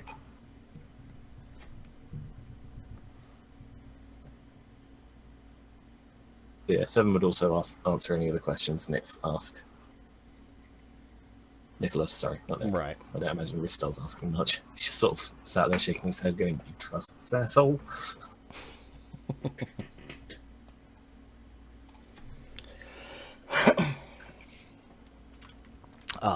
But yeah, he would just, like I said, he would ask a bunch of questions. It wouldn't even really be like a bunch. Just every now and then he'd like ask questions to clarify, kind of thing. Yeah. Really? Wow. Oh, okay. So, Graham, Sommer. That's right. He was among the guard captains during the Zobek liberation, if I remember right. Yeah. Supposedly. Interesting. Seven would also notably state that there is a distinct lack of information between a human Gearforged going into a forest and my existence. And that Seven's kind of skeptical as to whether it is actually him or not. Mm-hmm. Have you had your own body checked out yet? I haven't got the funds to do it. And we went into the Gear District and it did not go well. Oh yes, that would be the place to have. That would be the place to go. But at the same time, it's fairly dangerous. And as we've now been in Fire Drake's hair a little bit too much, I feel we'll be leaving the city for a while. Long, long while. Oh well. I hope to hear back from you soon then. Is there a postal service? I mean, Sort of, I've used it. it'd be something akin. Yeah, it'd be something akin to like a Pony Express. But And some would say a lot of times well, it's more like inside the city. You can have like runners and stuff deliver things. Between Yeah, I mean, cities, like it's a city bit to more city. rare. or some will say if there's any way for me to deliver more information to you, I will send you letters with the details. Oh, I wait word. Yes. Is there anything else anyone else wants to do? Yes, actually. I have this orb. I was hoping this young scholar could take a look at it. That's Someone the will step orb that aside, you. gesturing. That's the one you That's use going to be mending on, interesting. right? Yep. That's going to be interesting. I mean, okay. I mean, he'll kind of. What is it? He'll pull it out, or as you hand it to him, he'll kind of look at it for a second. Why you bring me dangerous stuff? What's this? Everything. It is an orb that we found in the Shadow Crag. But before yes, we I can. fought, I can see it's an bullets. orb. It had some sort of magical power, but then it was broken. I'm not sure what it was, if you can identify what it was at all, or if you would know how much it's worth. I am not a pawn shop. If only you guys knew somebody that ran one.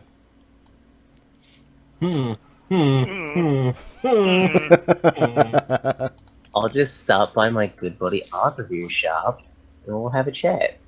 By that we mean we'll send Ristel to stop by all the That's what I was gonna say. We could just send Restella in. You did this to yourself, Nick. Nah, he got what he wanted out of that dude. He's getting out of this city. Wow, 26. Damn. What doesn't he know about this? Well, he's gonna kind of look this over. Whatever magic this thing once held is long since dissipated. This was very much designed to hold an enchantment. Yes. Could it be re-enchanted? Someone's asking over Bram's shoulder. Theoretically, yes. It'd be hard to. You wouldn't be able to control what it targets, but yes, you absolutely. Given the right spells, yes, you could. Is it possible to use this as a spellcasting focus for casters who use orbs, like wizards, I think, and warlocks? I think it's more sorcerers and warlocks. Wizards typically use their book. But he would kind of look at it. No, I don't think so. This is... If you were to try to cast anything through this, it would simply absorb it. Worst case, take it as the enchantment you want. That would be worth testing out at the very least. Unfortunately, I can't think of any way to remove an enchantment once it's placed in there.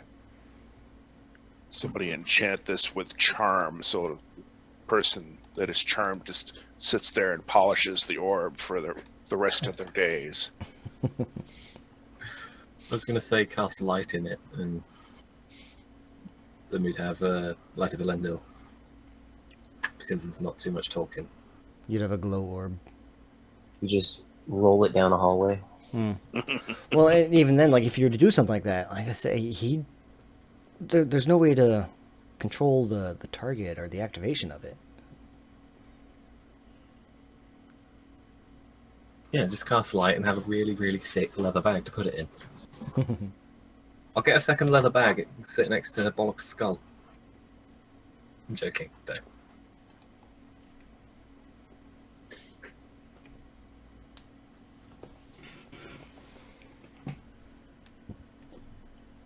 Well, thank you for looking into this for me.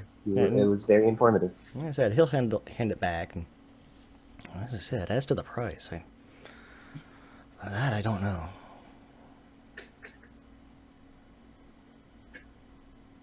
The right hand's priceless. I'm sure you'd fetch at least 100 gold for it. Say, we know these mages. You know any interested buyers? If you were to ask nearly any mage worth his salt, archmages for sure, obviously, but... Hey Nick, do you want to buy it? Nicholas, sorry, I'm gonna have to get used to doing that. Oh, no. I could never... I was joking, that wasn't in character. Could never afford such a thing. His voice has kind of changed, too. I don't know why. He's whispering, he's in the library as he's putting away the books. I imagine we've just sort of translated to it.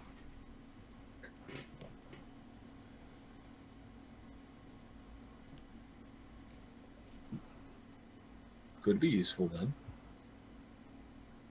I suppose it's worth holding on to.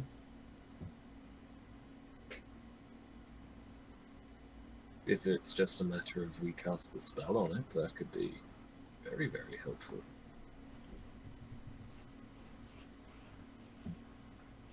Seven's got like 3 things going through his head right now, and one of them is apply plant growth to it and just walk around the forest with it. I'd say throw shatter into it, and then it turns into a grenade. Or it breaks.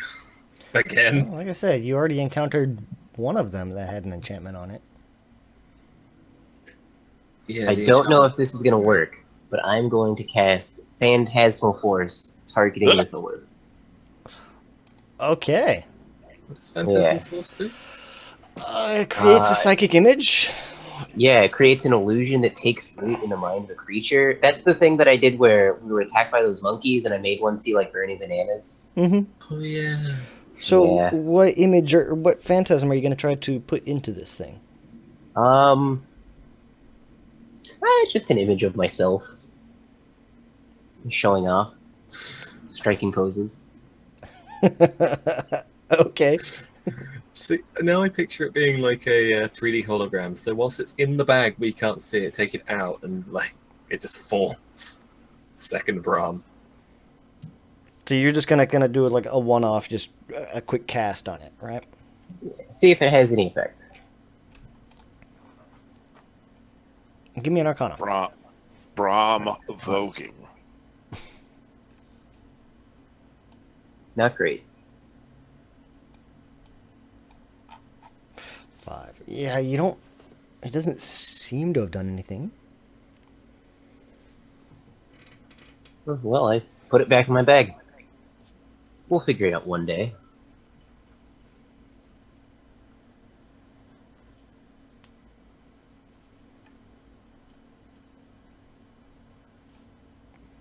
Okay.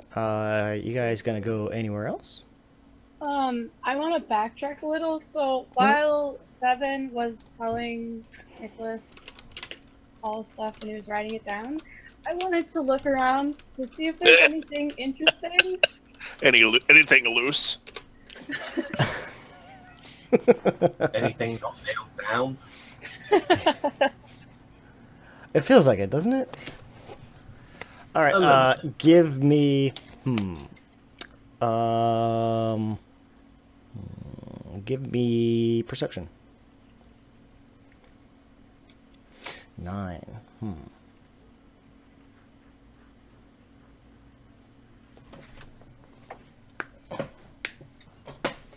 So, kind of looking around, like I say, you find a lot of, at least you're kind of looking around in Nicholas's office, right? Yeah.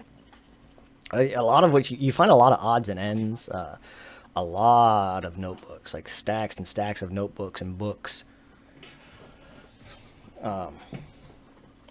You find the odd, just the occasional oddity here and there. A lot of it looks to be kind of like trinkets.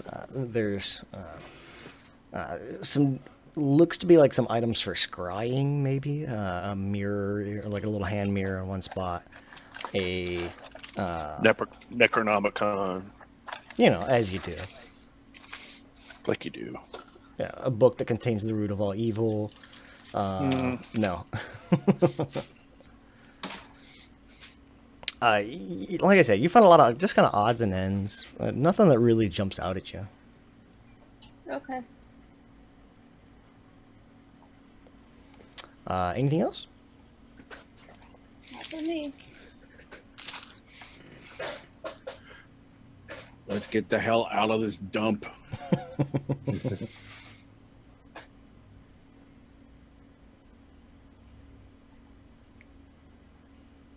All right, so you guys are heading out of the city then? Yeah. E. All right.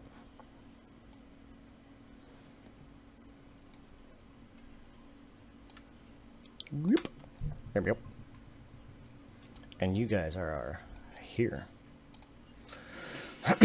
All right. Where you guys want to go? Let's go to that pale wood. All right. So you guys are gonna start heading towards the pitwood. All right. We'll stop now and we'll take a quick break. Come back at top of the hour, 4. Okay. Sure.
Mongo can be canine. Buster?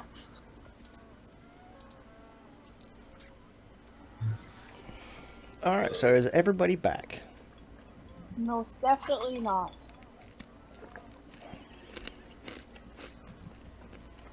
It actually got kind of warm in the place. Turn my AC on. Actually, Third the only time. person I haven't hurt was Rockland. Or the Sheets. He's here. Playing with the puppies. He's listening. All right. Not letting dog noise impinge on the Discord. Right. All right, so you guys are heading out to the Palewood, hopefully, right? Hail Caesar, we who are about to die. Is that what we decided? I don't know if we ever talked about it in character. I mean, I think we discussed that was probably the best course at one point. Yeah, when we were leaving the Citadel, that's more or less what Ristel was talking about. Like, let's just leave this dump of a city behind and head out to the Palewood. 7 agreed. All right, so I mean, let's Naren see. would have no problem. She actually wants to visit the woods again. Or the forest, rather. So some of you guys are going to get to see something new, maybe. Let me do this. Bring that out. Do this. Because, my map. Yeah, is that my map? No, it's not. It's just a plain one. I Okay, just brought so up my one on the other screen. you guys, the Palewood is actually going to be. Why is Mongo on the sheet? Oh, because I was playing with it. Boop. There we go. Fixed. Naren and Seven, you guys would pretty much know almost exactly where the Palewood is at. It is going to be right about. Do this so I can ping. I was going to say, does Sarah have the map that I've got? Yes. I believe so. It should be Okay. Margrave detailed. I'm just sending it to you, Travis, so that I can access it on my tablet, because I can't see it from my bed. Wink. Okay. So, Naren and Seven would be able to inform the party that the Palewood is. So you see where it says Central Heart, just off the Great Road, right around here. Mm-hmm. The Palewood is actually just a little way south of Heart. So Yeah, I let's remember say you telling me that before. right around here. Yeah, we'll do this. So like right around this area. About 2 days' journey from the place that has continuously given me questions. Well, that's the other thing. So to get there, I mean, there's a lot of ways you guys can get there. You can just take the road until you get as close as you can. If you're gonna do that, I would say probably Griffin's Nest will put you the best spot to get east. If you're looking to go like parallel to it and just go straight across, maybe Fortnite Inn. Griffin's Nest is probably your best bet if you're gonna take the road. I do have some questions, actually. Uh-huh. Because there are some things in between us and the Palewood marked on our map. Mm-hmm. What is at Bubba's Wood and the Rush Fence? Baba's Wind. So You would Well, also Bubba, know, for one. yeah, specifically Baba Yaga. Is it Baba Yaga? Oh, fuck's sake. Oh, mm, She's not course always. it is. She's actually very rarely there, but you also know that she's not one to be fucked with. You don't say. Let's go fuck with her. This party's shit. Okay, and let's say we don't decide to go through Mhm. the demigods section of the forest. And we choose to go through the Rush Fens instead. Right. So again, if you're going from the road, if you were to go through like the Rush Fens, The rush fens. It's a bit more swampy. A lot more nature wants to kill you rather than demigods trying to kill you. Ooh. And I like I have said, it's some control over one of those. a little bit. The other option is actually going. So we're in Zobek. So if you go down the road along this way and up the river, Up the river. and Yeah, probably that takes us through That takes us through a lot of things that are just not nice. going along that way, you end up going through a lot of like just a lot of like small villages that are actually inside the Margrave, which has its own problems. There's a lot more trollkin that live in like the eastern side. Trollkin.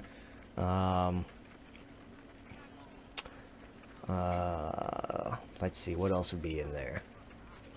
Hang on. What's the relationship between the Alsaid and the Trollkin? I mean, the Elcid kind of look at everybody like, yeah, fuck you, get out of my forest. The Trollkin, they just kind of want to be left alone. Yeah, the Trollkin are also harvest your insides for like medicinal properties. They're not cannibals. Is it cannibalism? Really, though? Only if they eat Trollkins. Yeah, exactly. A lot of Trollkins are a lot of Trollkin. I guess Trollkin is plural for Trollkin. They're not like your typical troll, where they just want to like kill everybody, eat everything, get like one step away from orcs, kind of thing. Trollkin are very much like, look, I didn't choose to be this way. Just kind of, man, leave me alone. I just want to live my life. So I mean, they tend to be kind of off in the eastern side there. They stay over in like the eastern heart, or eastern heart and eastern Margrave. They stay along that eastern edge. We would basically skip out on them if we went up the river, since the Eastern Heart's up there. I mean, both ways have their problems. I mean, yeah, one has demigods. Goes back to the original thing. Was the thing I said. How would we like to die? So has the name Baba Yaga actually been uttered in character? From the party or what? Just in general? Like when we're talking about how we're going to get there.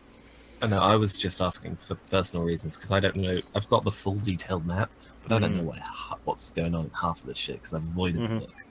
Well, I also imagine it's kind of one of those things like Naren and Seven are kind of sitting there like looking at the map, and you guys kind of like have this general map kind of laid out, and like Seven and Naren know where all these other little bits and pieces are. And they're like, yeah, no, we can't go through there because that's Baba's win. We can't go through that. We don't want to mess with Baba Yaga, kind of thing. So we could go further and go through Dead Road's Run, and then come back down on it. So through Dead Road's Run, the Mist Wallows, and down onto the Pearlwood. Which would take us up and then back down. Unless you wanted to go all the way up into the mountains and then come across the rocks and then down. No. I'm already debating whether the druid should go through a place called Dead Druid's Run, let alone go through the mountains full of Trakul before we go. Only going all the way up to the mountains takes you right past Moonjawn Caves. What's in the caves? Remember that Kobold City? Wait, what? Yeah, that's the entrance to the Kobold City. That's one of the entrances. The Kobold City full of dragons. It's underground. Full of kobolds, not full of dragons. Oh, Lilliput. Yeah. But now it's full of void dragons. No, they wouldn't be able to get in there. Infested. We buried the eggs in a cave. Who's to say that wasn't connected? Did we just pull an Overwatch by accident. If it was connected, they still wouldn't be able to get in there because those tunnels are super tight. Yeah. Like, medium Okay. creatures can get in there, but it's not comfortable. We just It's turned far less six. uncomfortable. We just turned 6 void dragons into cave dragons. Oh god, cave void dragons. Fuck that. That right there. Fuck that in particular. I know what I'm gonna be making later. Why'd you do this, David? I feel like my suggestion would definitely be going through Dead Druids. Through which one? Dead Druids run. And stuff. Yeah, because if I remember rightly, that's just a destroyed area that's burnt. The only thing that concerns me is the mist wallows. Yeah, the mist wallows is kind of it's a section of the forest where the fog tends to. It's almost a valley in the forest, so it's almost perpetually foggy. That's In where we character- initially met. Bristol's going to propose. Why don't we just go up the road and Griffin's Nest in is closest, right? We just leave from there. Seven will point to the 2 points on the map, and he'll say, Baba Yaga's Wend, the Rush Fence. Both very dangerous. Bristol's face is going to turn about as white as it could possibly get when you actually say the words Baba Yaga. Yeah. Yeah, she's my neighbour. Turns out she's a bit of a bitch with the noise. There you go, you've got the full map now. Close enough. I thought she only stayed on the plains. Turns out she's got a There we go. little... What is it? Is it like a treehouse type deal, or... It's a mobile hut, Something like that. Yeah, I mean, it's artifact level. yeah, it's a giant mobile tree. It's fucking weird. A lot of You ever she's see- just You ever seen a Siberian yurt? Yeah. It's a yurt on stilts. I wonder, are you thinking of Baba? What's her name from Curse of Strahd? She has a mobile treehouse. I don't think Baba Yaga does. Isn't Baba Yaga the name of the witch from Spirited Away as well? Probably. It's No, it's actually a Trigger name must have from a house. it's actually a name from real Yeah. mythology. Yeah, it's a real mythological She, monster. she is basically a Russian boogeyman. Yep.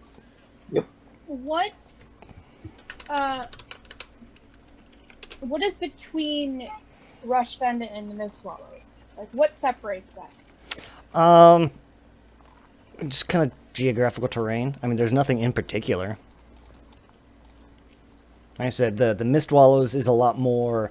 It's kind of a valley, but it's not really. It's not wet like the Rush Fens are. So the Rush Fens is a lot more swampy, but you get out towards the edges of the Rush Fens and it kind of dries out, and then there's a little bit of a depression in the terrain, and that's where the Mist Wallows is at. So you got a choice: knee-deep water that could hide monsters, or thick fog that would most definitely hide monsters. Right. Fog. There's only so many monsters that can hide in knee-deep water. And then you could get off sooner at like Eye of the Forest Inn and come across Shuttersong Trail and up through Cradle Grove. I don't know about you, Metal Man, but I move better when I'm out of water. I'm kind of indifferent. This area is what I would call my home. Could do the Shuttersong Trail. What keeps happening to the map? I'm moving it. Travis is moving it. Oh, stop. I need to get rid of something. Stop! Stop! There we go. Stop it! We'll do this. I will put it on Just give it to everyone. map layer. Oh, it's on the back of the map layer. Sends map to that. There we There we go. Here we go. Freehand. Should- Yeah, because It's coming actually straight kind of lined up across. perfectly with mine and their ends. Actually,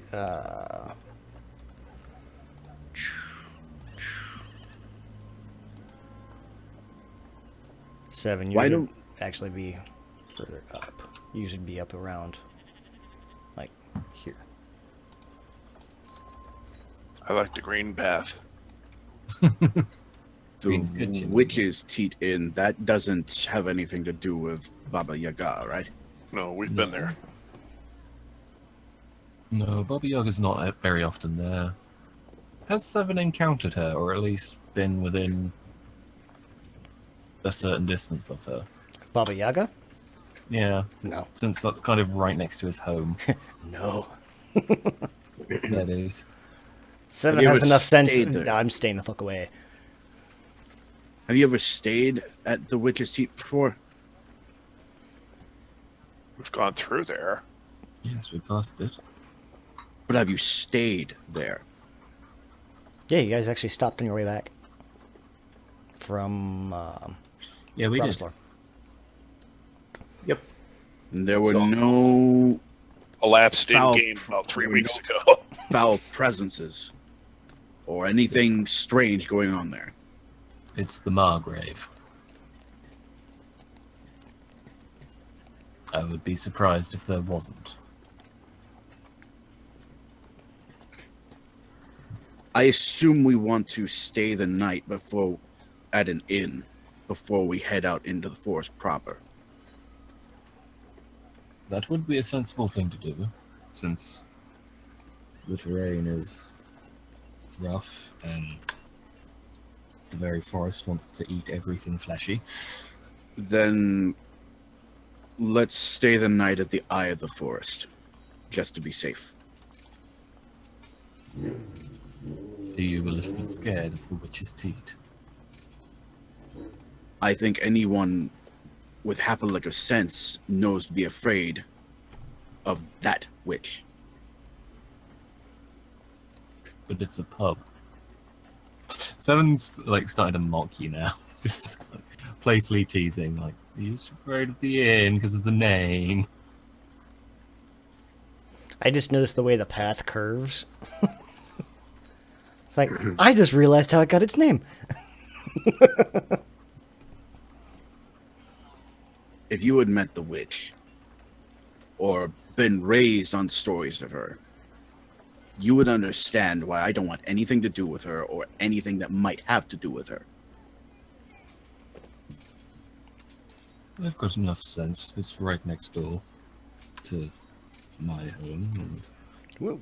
I've noticed within a 50-mile range there's no animal life.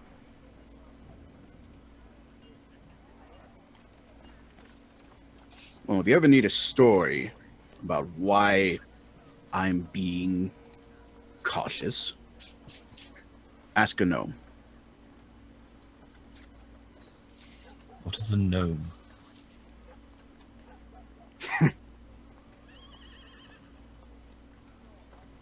Legitimate question. Seven would never have encountered one. Yeah, no, I don't think he would have, no. They're so rare to find outside of Niflheim, I think it is. Niemheim. Niemheim. And since Seven has literally been living under a rock for 70 years, Mm-hmm. Imagine kobolds without scales or tails. About the same size. Nice folk. so a halfling. No.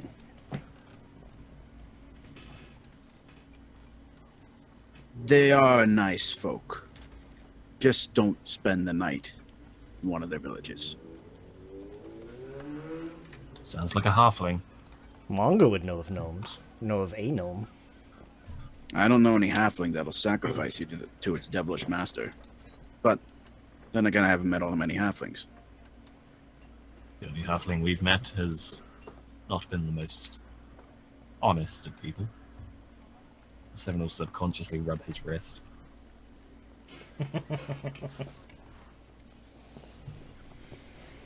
And then rub the back of his hand because, yeah, he kept that strong. Um, so, Baba Yaga's Wend is off the table then. Which leaves us the Shadow Song Trail, the Rush Fens, going further north, then coming down through Druid's Run, and Miss Swallows, or not even going the road and going river. Which has most likely got more troubles. More random encounters. Definitely more random encounters. There's a lot more over there, and we would be off the beaten path, which means many, many beasties.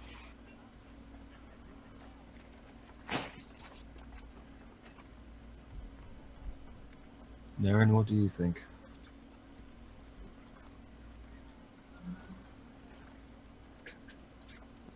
Path of least resistance. You kind of whispered there. The The path path of least resistance. Okay. That would probably be the Rush Fens then. It's the shortest distance, just a bit boggy. Don't think that's the least resistance though. That's greater resistance.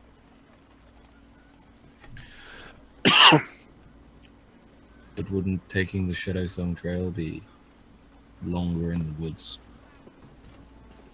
Much longer, actually. If we can avoid the swamp.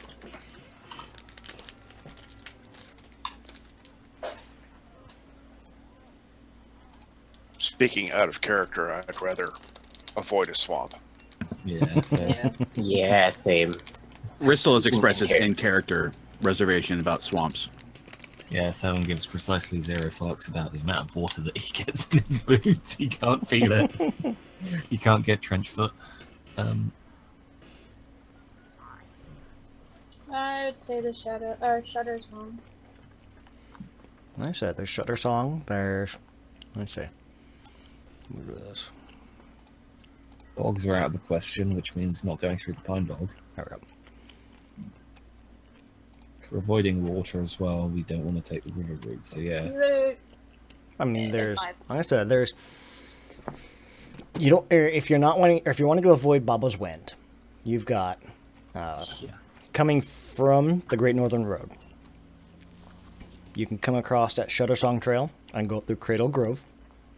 You can come from Forest King Inn and go south through Deadwood's Run. Takes you kind of near the edge of the Mist Wallows. Not at least at the very least, you're not going through the middle of it. And the other option is Swamp, which you guys sound like you're avoiding as well. So, Yeah. do you want to come in from the north or the south? Personal curiosity wants to go through Deadwood's Run. the north would be the longest. But it's also a lot more road. Yeah. You're Yeah, taking so it road could to be go the to Forest fastest. King. The first chunk will be you'll have less forest coming from the north than you will from the south. Yes, we will, because Deadwood's Run's fucked. Ristel's looking at the different approaches, and he's going to point at Forest King Inn. I think we should come from up there. Just put as much distance between us and the witch as possible. That's if she's even there. I don't want to take that chance, and believe me, neither do you. Rockman, I what do you think? really should impress upon you, the gnomes as a race signed a deal with literal devils to protect them from Baba Yaga. The more you describe them, the more they sound like I think halflings are. Halflings and dwarves. All bastards. I think dwarves at least are honest. If nothing else.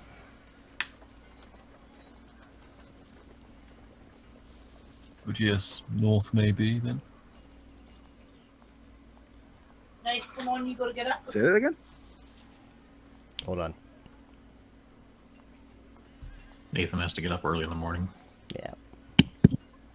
I just had that lovely reminder that I have to get up. Yay! You don't Yeah. say. Thank you for reminding me of the obvious. So north? Seven did ask Rockman for his opinion. So Rockman will just say, I don't know the areas myself, so I'll defer to the rest of you. The only thing I would possibly be interested in is staying on the road between Zobek and Bratislor, in the odd chance that we might come across some of the folks that we met before near Bratislor and find out something of what's going on there. So the North Road it is then. Yeah, sounds like. Oh, okay. Yay! I just remembered something. The druids I don't run. like that. I just remembered something nice. Is that something that we should be aware of? There's a calendar to tell us when Baba Yaga is traveling from. No. I just remembered something that happened a long time ago. In a galaxy far, far away.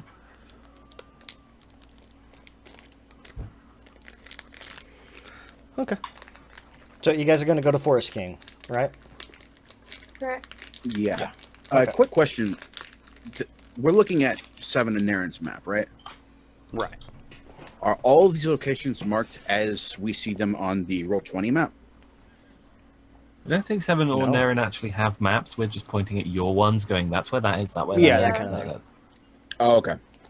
So like, if you gave us a quill, we would mark them for you. Like general area. Okay. It's like, nope.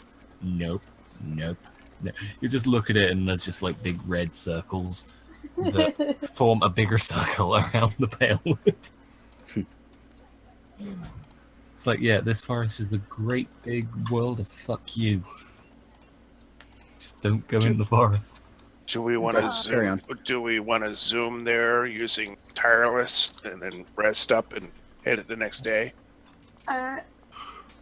Naren's just gonna turn to Svaka and ask him his opinion.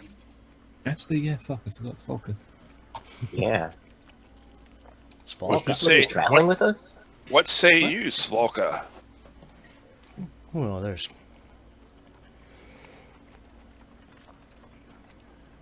a shadow route that goes right along Northern Road.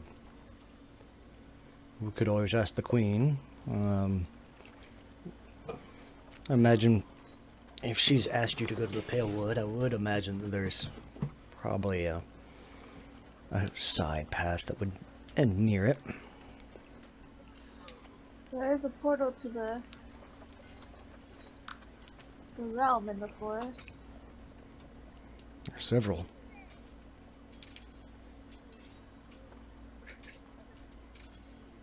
Seven's just gonna give a blank look at the pair of you. What are you on about? The Shadow Realm and the Shadow Road has its own concerns as well, though. Go on. The Shadow Realm itself is a world of darkness. Light rarely penetrates it. As The name such, kind of gave that away. the creatures there have grown larger, stronger. You mentioned coming across a cave dragon in Shadowcrag. 7 nods.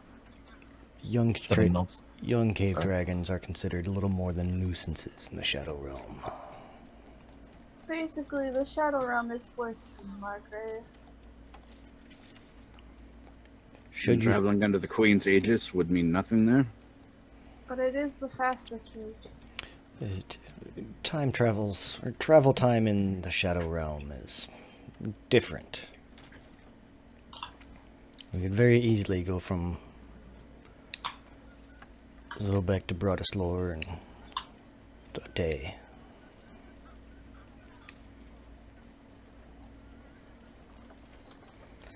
Traveling through the Shadow Realm, as long as you stay on the main roads, it's relatively safe.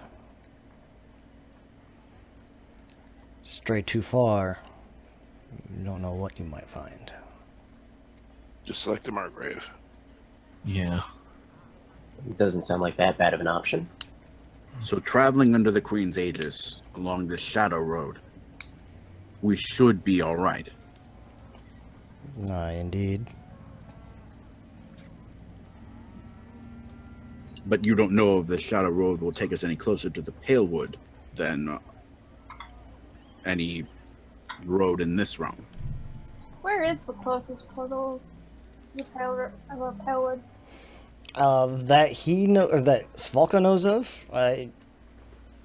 The most he knows of is he does know that there is a Shadow Road that runs almost perfectly in line with the Great Northern Road. So, but he did mention, like, well, if the Queen asked you to go to the Palewood, he has to imagine there's probably a trail that goes there as well. Maybe like a side trail or something. Kind of like a country road versus a highway. Potentially still if not more dangerous than Margrave, since it's not a main road. It's also faster. Correct. Much faster, much more dangerous. Yeah. We're not in a rush particularly, are we? No. Better the devil we know, though, than the devil we don't. Well, let's see. On foot, you're looking at, to go to Forest King, probably 3 days. 'Cause, I mean, if you're just carrying yourselves, you can get there in probably 34 days, depending on how hard you march.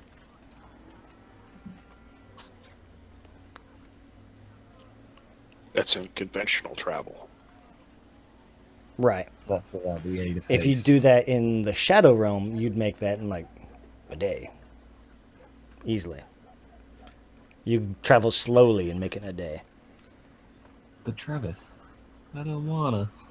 The Shadow Realm plus Tireless. Tireless. Which only doubles our speed, right?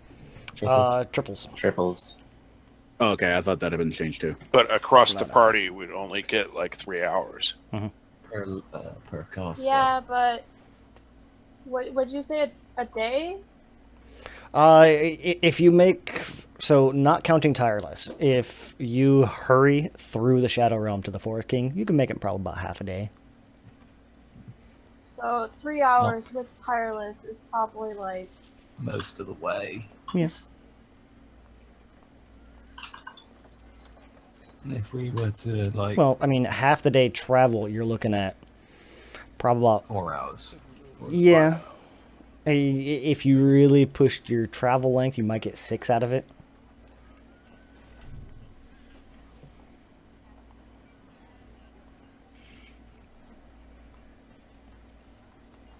I mean, the description of it is, it's fucking dark, which is enough to make 7 go, nope.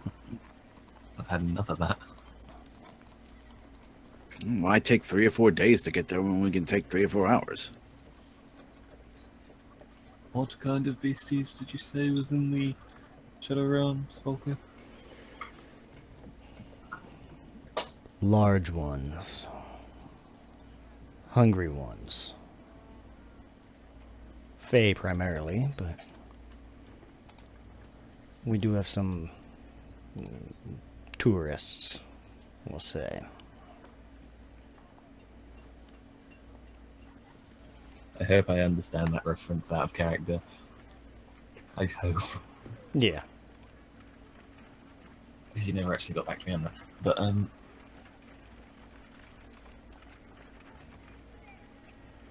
If the party wants to, I won't argue. Well, it's like Stalker said, if we stay on the main road, we should be fine. And if we do run anything, we can outrun it.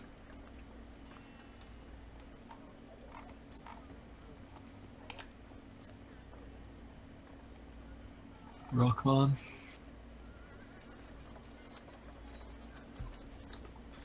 I'm fine. Whatever you guys decide. Again, you know the area better than I do. Naren?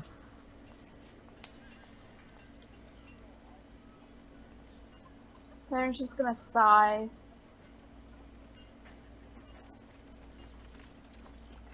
Like, heavily. Do you want to get there faster, or do you want to spend some time at home? That wasn't Let's go included. north. I mean, if speed is the issue, we can certainly take advantage of you know, the spell to speed everyone up. I can arrange for that, and if we need to get 6 or 8 hours a day of travel time at triple speed, we can certainly do that. I think we agreed we were going to go up north and then come back down. This is the debate whether we take the Shadow Road or the Northern Road. I would say the northern road. I think so Yes. too. 7 votes Northern Road. Okay. Unless you want to take the Shadow Road just to get to Forest King Inn.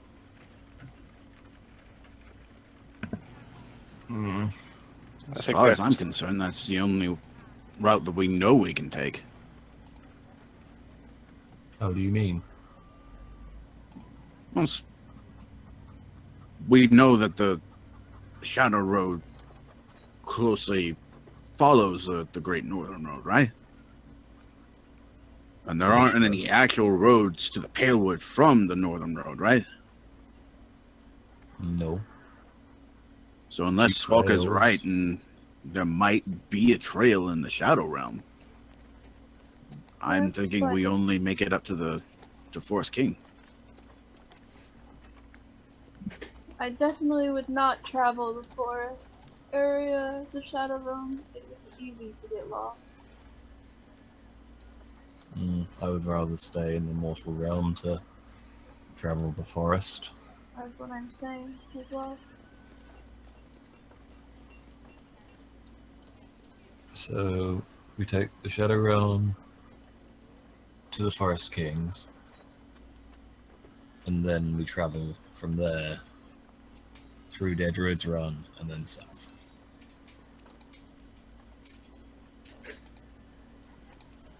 Narin's just everyone nod okay? her head. Sure. Yep. Svolka, Rockmon. Mongo? Sounds good to me. I'll go. I'll go Yeah. fight. Look, I don't mean to be an arsehole, David, but it's Mongo. Believe me, I'm looking for opportunities to expand, to vary the character, but I have to have some basis on it. That's okay. We have to Mongo? find you a headband of intellect. So that's what I was gonna say. Mongo finds a headband of greater intelligence. I've already conjectured on that. He would have, because his I figured he would have eidetic memory. Oh, God. Well, then I think we're in agreement. Where's the nearest entrance to the Shadow Road? You're asking Svalka? Just in the direction of Svolka and Naren. Mongo, where's the nearest entrance to the Shadow Road? Mongo not know.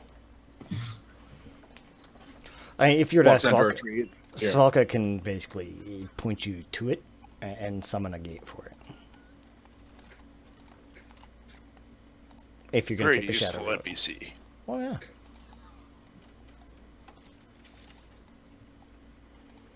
Well then, let us be on our way. Adventure! He would let you know, Svalka, he can make the gate.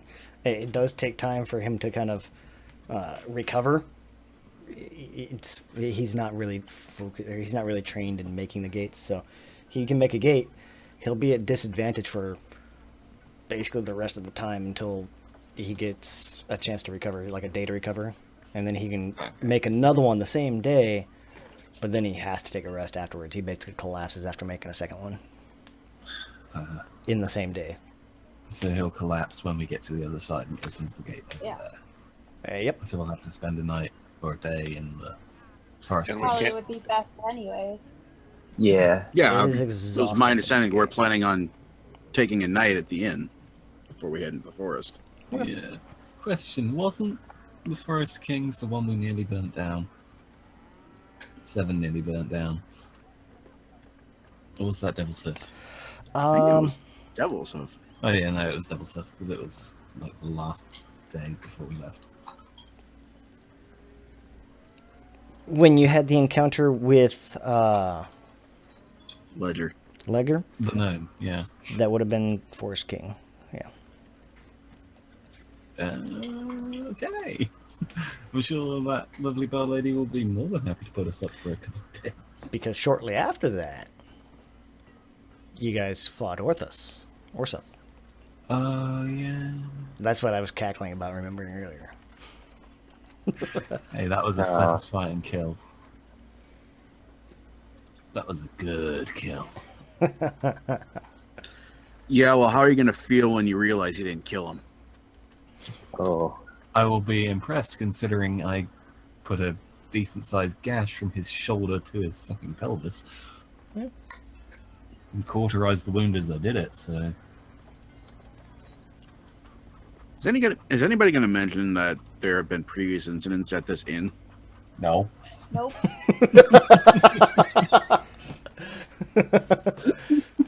Nope. Nope. You're joking, right? No reason to worry. None, None at at all. all. I'm just saying, Ristle handled things with Othavir pretty well once he told him what was up. Yeah, no. All right. I mean, why would we? Nothing happened, really. I'm just saying it would be nice to not have to travel on to another inn. Yeah, I'll be fine. I'll be fine. So the question is, does Travis have a map for the Shadow Road? Give me a And roll. is it so dark that Seven's going to have to perpetually keep hovering a fireball in front of him? That's right. You don't have dark vision. Yeah. You could Pretty try much casting black. light in this Fucking orb hell. I have. Yeah, no, I'll just Turns the orb into a drift club. no, I'm thinking of Doctor Who and the Weeping Angels again. Someone give me a d20. On it. Me. Mate. Who gets first? Who gets I win. Damn it! Oh, why wasn't it Nick? Why wasn't it Nick? Damn it. Why wasn't it either? It just keeps getting worse. Oh man. Hey, a 12 isn't that bad. A 12 is above average. It's just not as funny. We're at 19. marginally above average. You won't let me handle negotiations with the inn. You won't let me save us with a crit. I was gonna say, like, it should have been Bristol since he was the last one to enter the party. I agree. Nick did say first. Yeah, but Christian got the dice out there first. But So Christian got the dice first. I was just testing. yeah. You know, I haven't played in a few weeks. I gotta He's warm warming up. up the board. It's been a while Yeah. since anybody rolled. Making sure everything still worked. The test. God damn it. If I wasn't on my bed and using a proper mouse mat, would have had that. Would have. So with the 12. Oh, hold on a second. Double digits. Positive thoughts. 1 above average. Positive thoughts. One above all. That's a +1 modifier. To the monsters we're gonna fight, or actually, what time is it? Okay, I've still got an hour.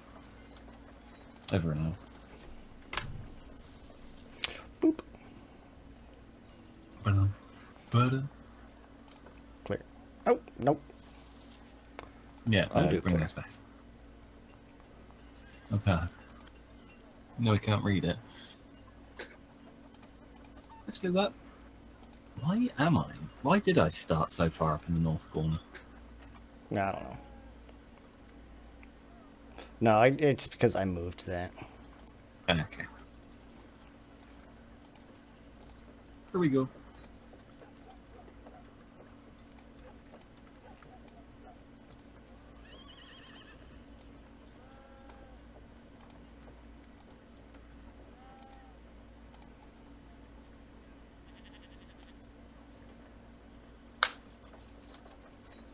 Is that all of them? I think so.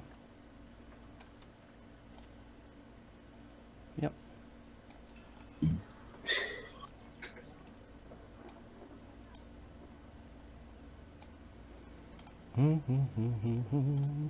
I thought I had one made up. Let me see. I'm assuming we're traveling tireless. That I don't know. I didn't hear anything from Rockman about it.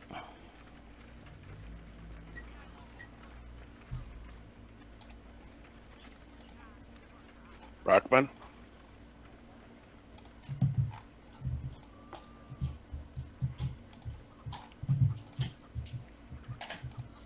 Puppy. Ooh, it's not-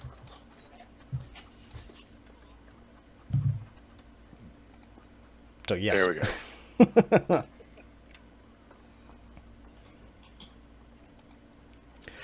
All right. I have to zoom this way the fuck out.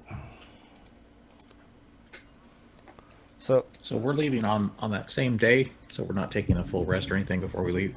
I don't know. Are you guys? Before we head in the Shadow Road? I don't think so. I don't think we need to. We'll be fine. I mean, it's we've just only a had one fight and half of us are only half dead. Okay. Yeah. Okay. So Svalka is he's gonna kind of settle down, and you're gonna see he kind of sits down. He does this little bit of a ritual, and he's able to kind of summon up this portal. It actually takes quite a bit out of him just doing it. But this kind of it's almost one of those. Let's see how to describe this. It's like you can look.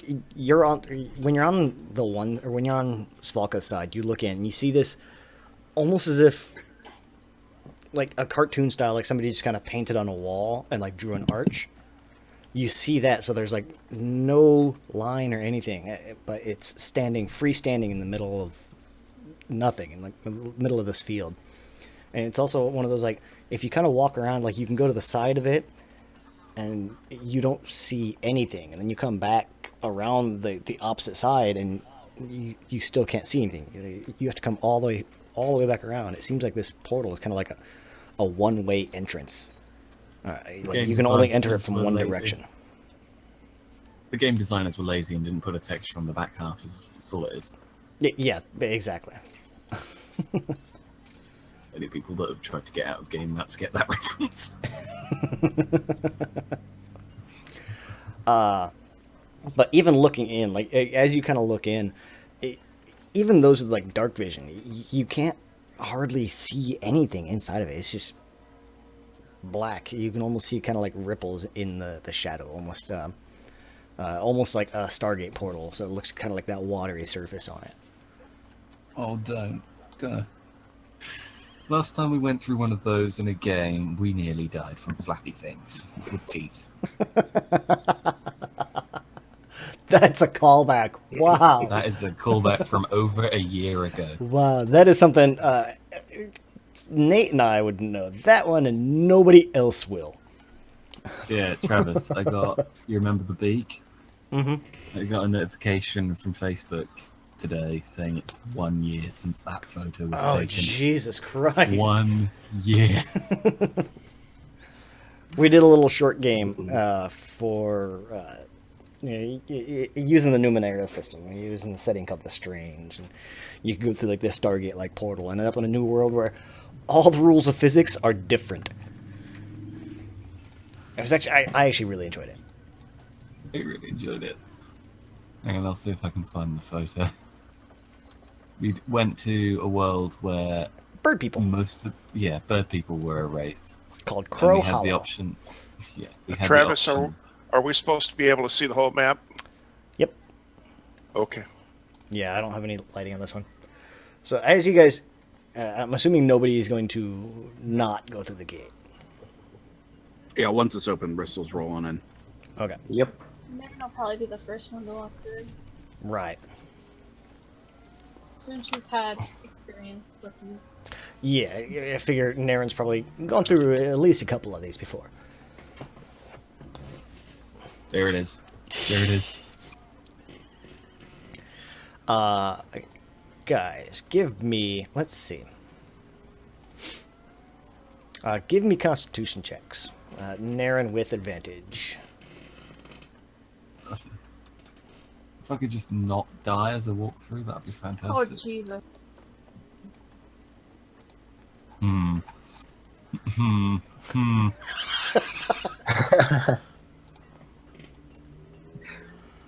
Eh? Wow, those rolls!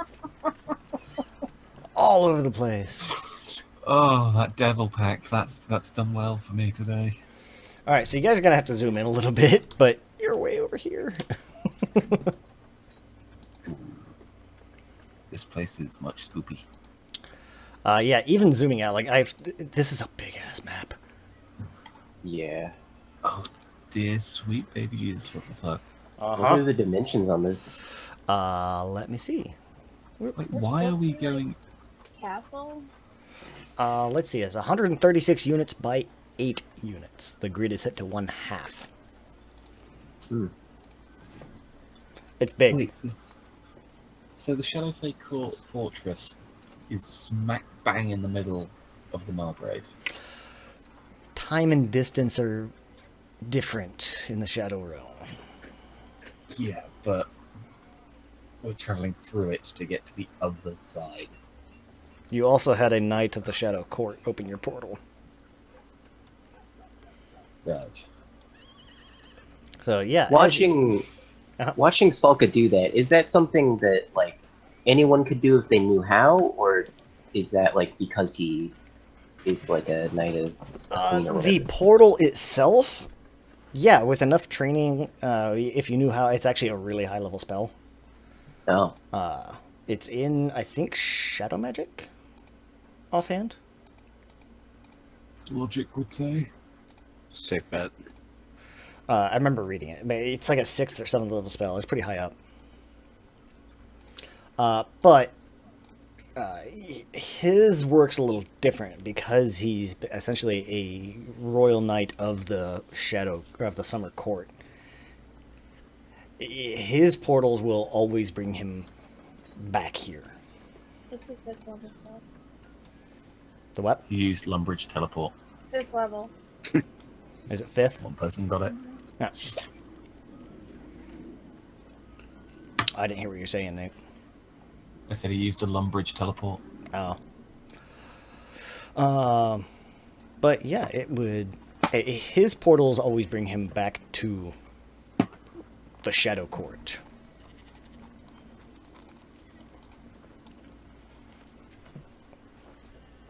And you guys will come in kind of outside. Where you guys are at there. Mongo, you're able to kind of step through, and you feel, as you guys are stepping through, you feel kind of like this cold chill wash over your body. Like if you step through, if you step in like a cold shower or something like that. Suddenly the rolls make all the sense. Seven can't feel. Mongo's hair is fuck. Feathers. Naren, let's see, Naren, Nick, and Brahm.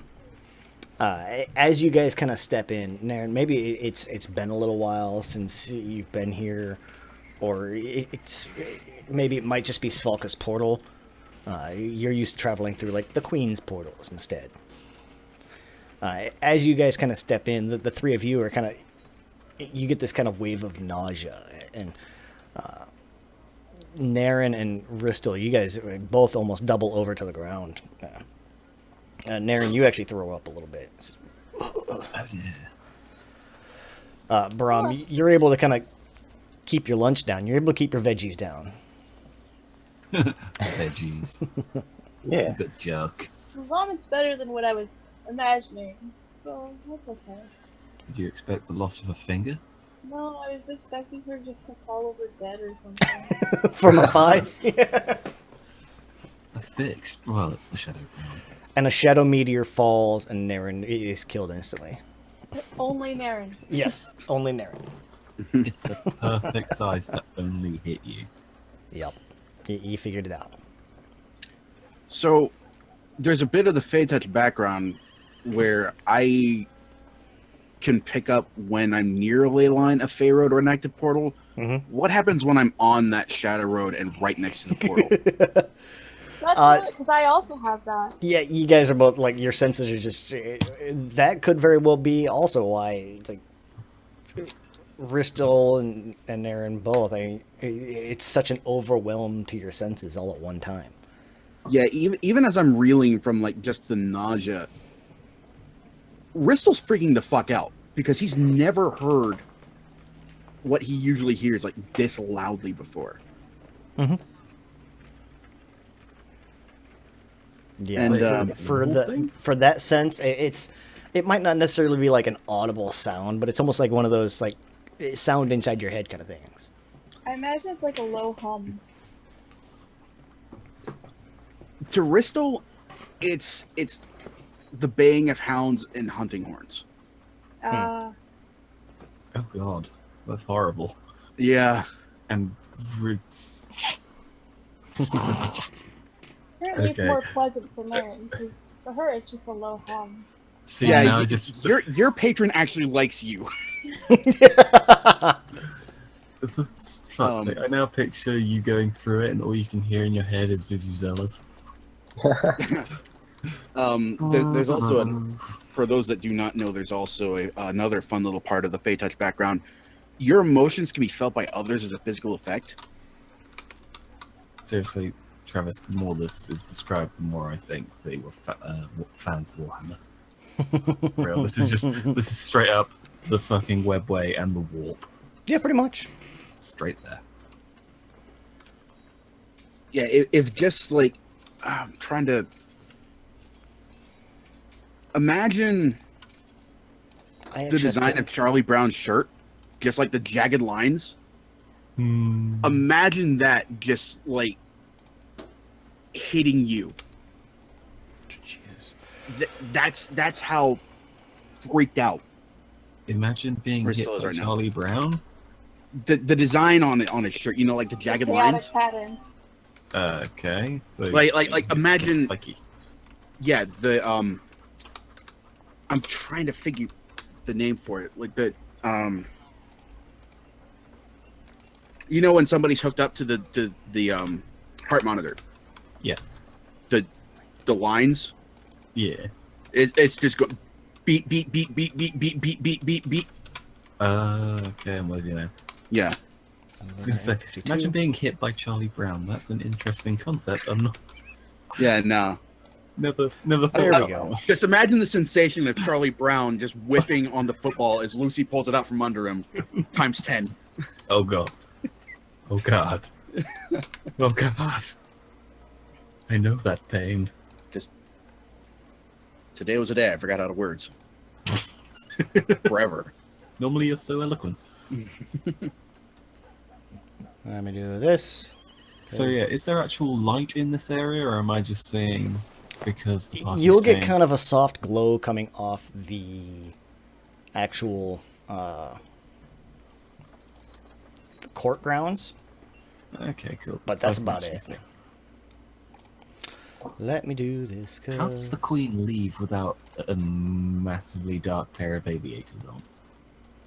She doesn't need to see. No, I mean when she leaves to reach the mortal realm.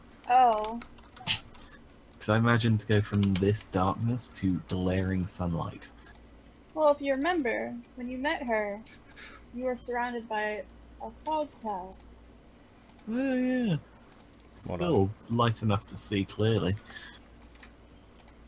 I imagine it's like even like even if you've got the light turned down on your phone, the brightness, you still just woke up and look and it's still dark. It still hurts. Even at its lowest. Where are you guys at? I have to find you now. We're over here. We're by the lower halls. My map is jumping like insane.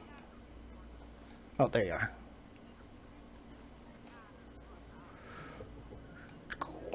I'm trying to get the scale of this thing right. And it's hard to do.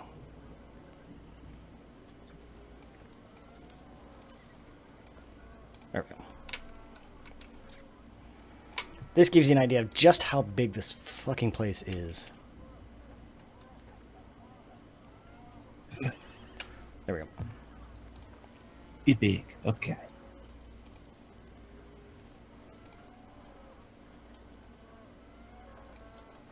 Nope, that's the wrong one. Clear drawing. I thought I grabbed the tape measure.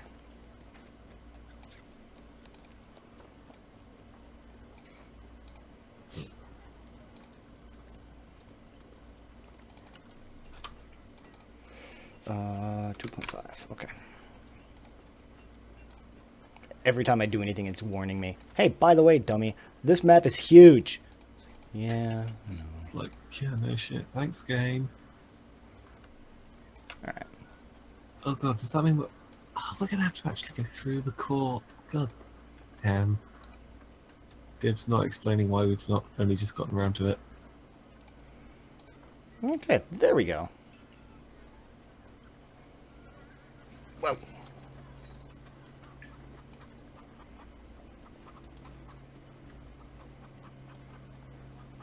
I have to be very careful not to move too far.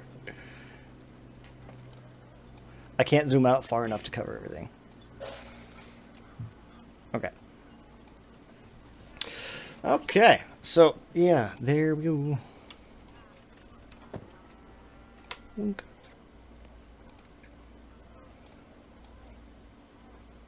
Okay, that's better. Is anything nearby us, like anything moving? I hope not. Alright, so you're like looking out into the woods and such? I'm whipping my head around trying to see if the noises that I'm hearing are only coming from inside my head. Also, let me do this. There we go, because you're in the shadow realm now. You're not in the city anymore. Give me a perception check. 23. All right. So, in here, we're like in a normal forest. You're going to have like bushes and things like that. You're going to have these kind of almost blobs of just like almost magical darkness that you can't see through, even with your dark vision. That kind of shift and move around a lot like a bush or a bit of fog. As Ristel kind of looks around, he sees a lot of this motion, things like that, and he kind of focuses in. And he's able to pick up, there's something out there. Absolutely, there's something moving out there.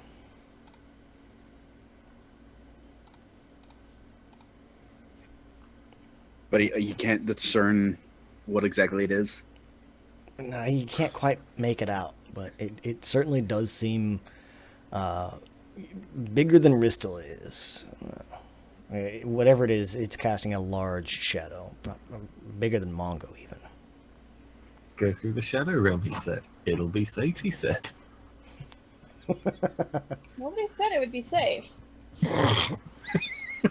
Quite the opposite, yeah.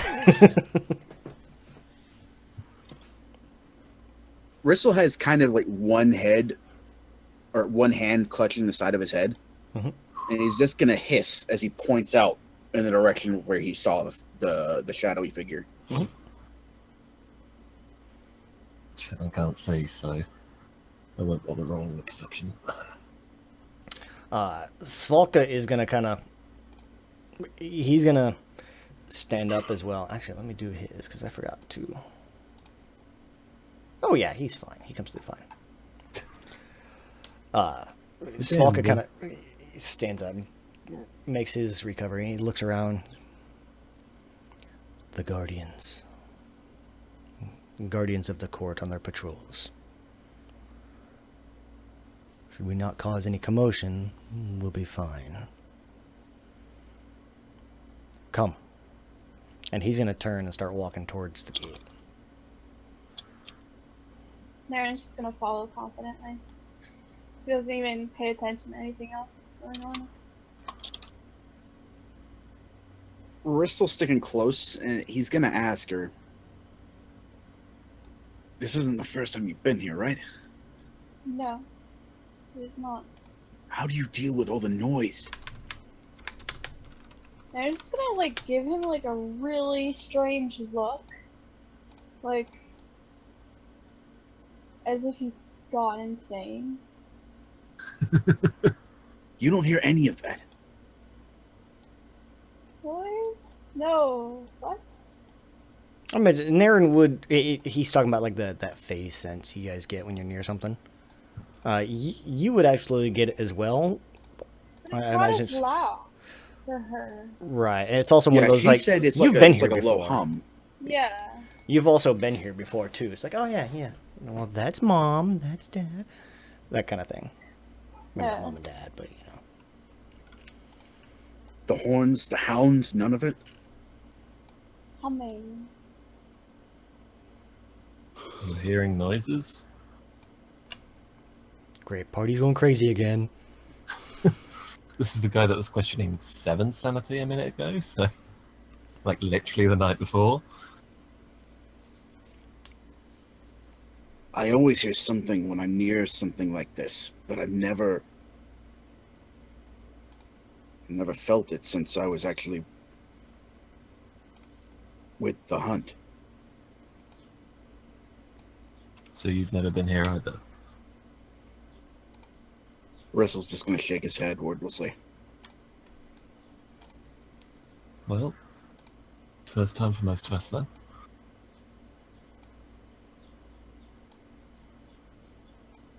Alright, make your eyes a little bit bigger, easier to find you. We are here.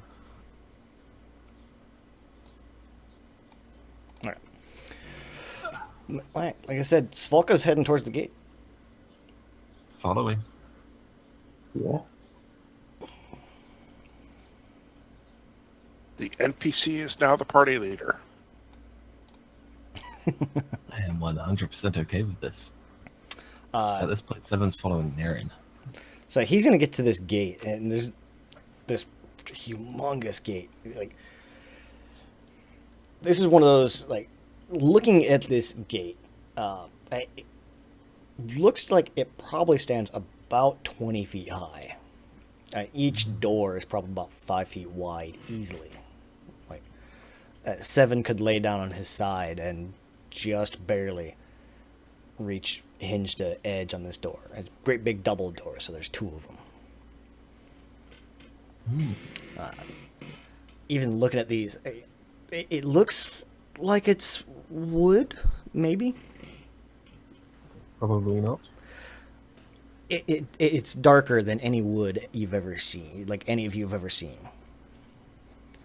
Even as you look at it, the way like Mongo's axe has that kind of pearlescent red sheen to it. This, as you look at it, you don't even have to move your head, but it still has a little bit of a pearlescent look to it, but it's like black and almost like a silver shine, but it's like a black silver. Svalka is going to kind of approach this gate, and he's going to call out to these gate guards, which you guys looking around, you don't see anybody manning this thing, so you're not quite sure who's yelling to. But My name is King Arthur, King of the Britons. where'd you get the coconuts? Stand by for incoming cows. And or long tirades about unladen swallows. Yes. He's going to call out to this gate, basically. I've returned, Svalka of the Summer Court. Open the gates. And this rather large figure is going to step out. Let me see if I can get this here.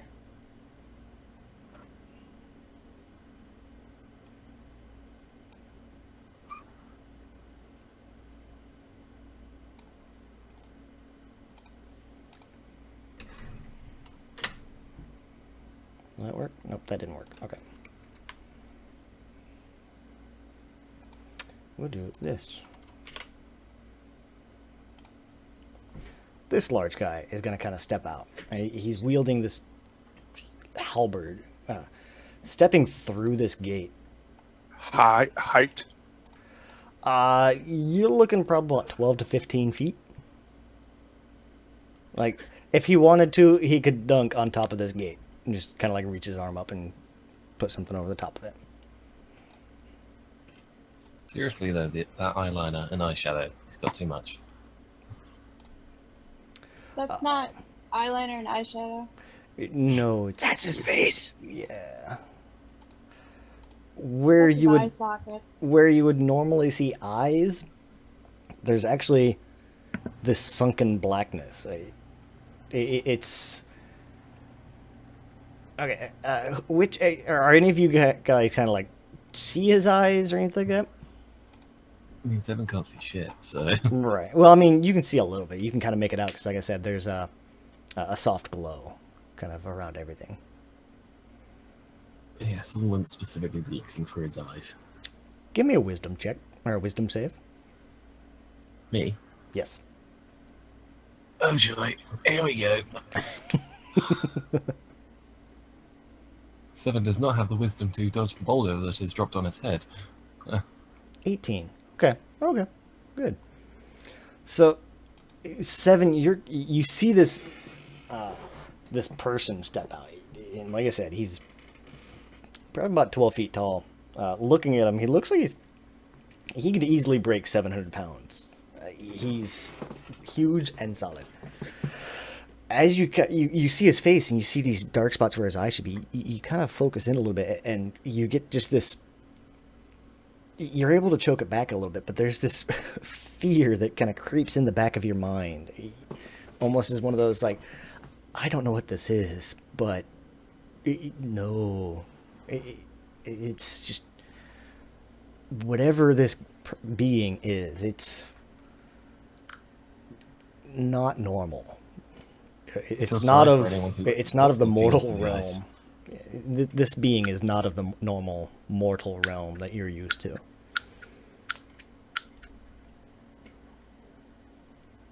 Don't think we're in Kansas anymore.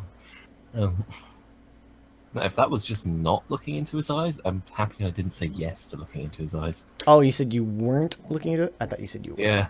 Okay. No, Seven doesn't look for fleshy things like that, specifically. But now I know what would have happened had I done. I might do at some point do that again for funsies. As you guys kind of look at him, you also see there's almost bits of shadow that seem to have swallowed parts of his body, but it just kind of moves around on him. Like you'll see at one point, like he's wielding this giant halberd, and this shadow kind of envelops his hand. You can't really make out where his hand is or anything. It's a black shape, but then it kind of slowly drifts and it moves up his arm and disappears under his armor, only to like reappear at a different part of his armor and then wrap over the armor itself.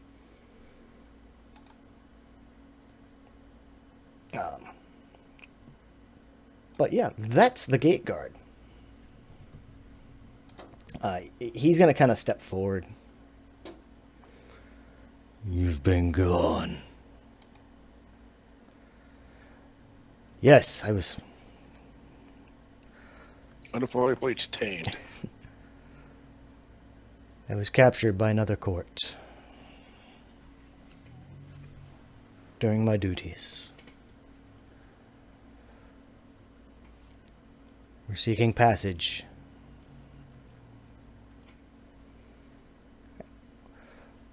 Rest for but a few moments. We are on an errand for the Queen.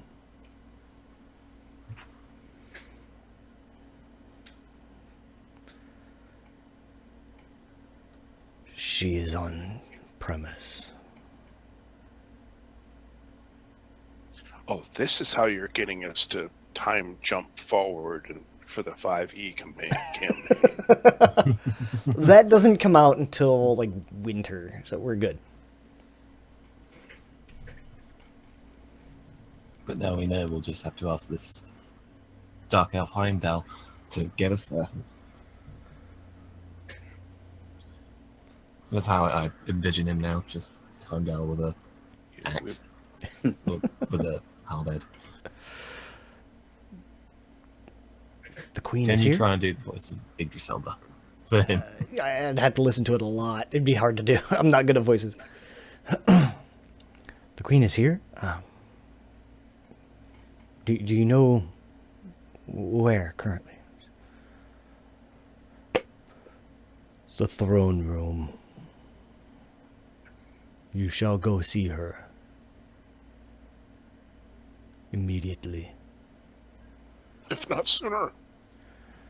And then this large gate guard is going to turn back, and he well, not necessarily like fully turn, but he will turn more or less kind of sideways and motion the party in.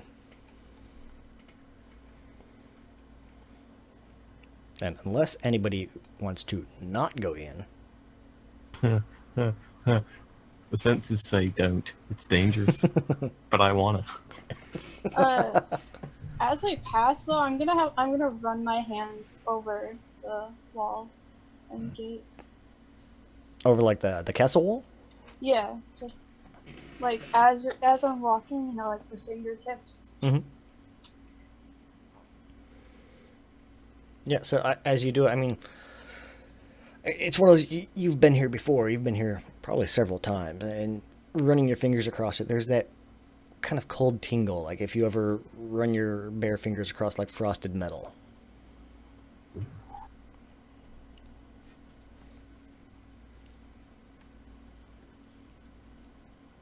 But, so you guys are going to head inside, and Large Man is going to essentially kind of come in, almost like walking in the gate behind you, but like that too close behind you.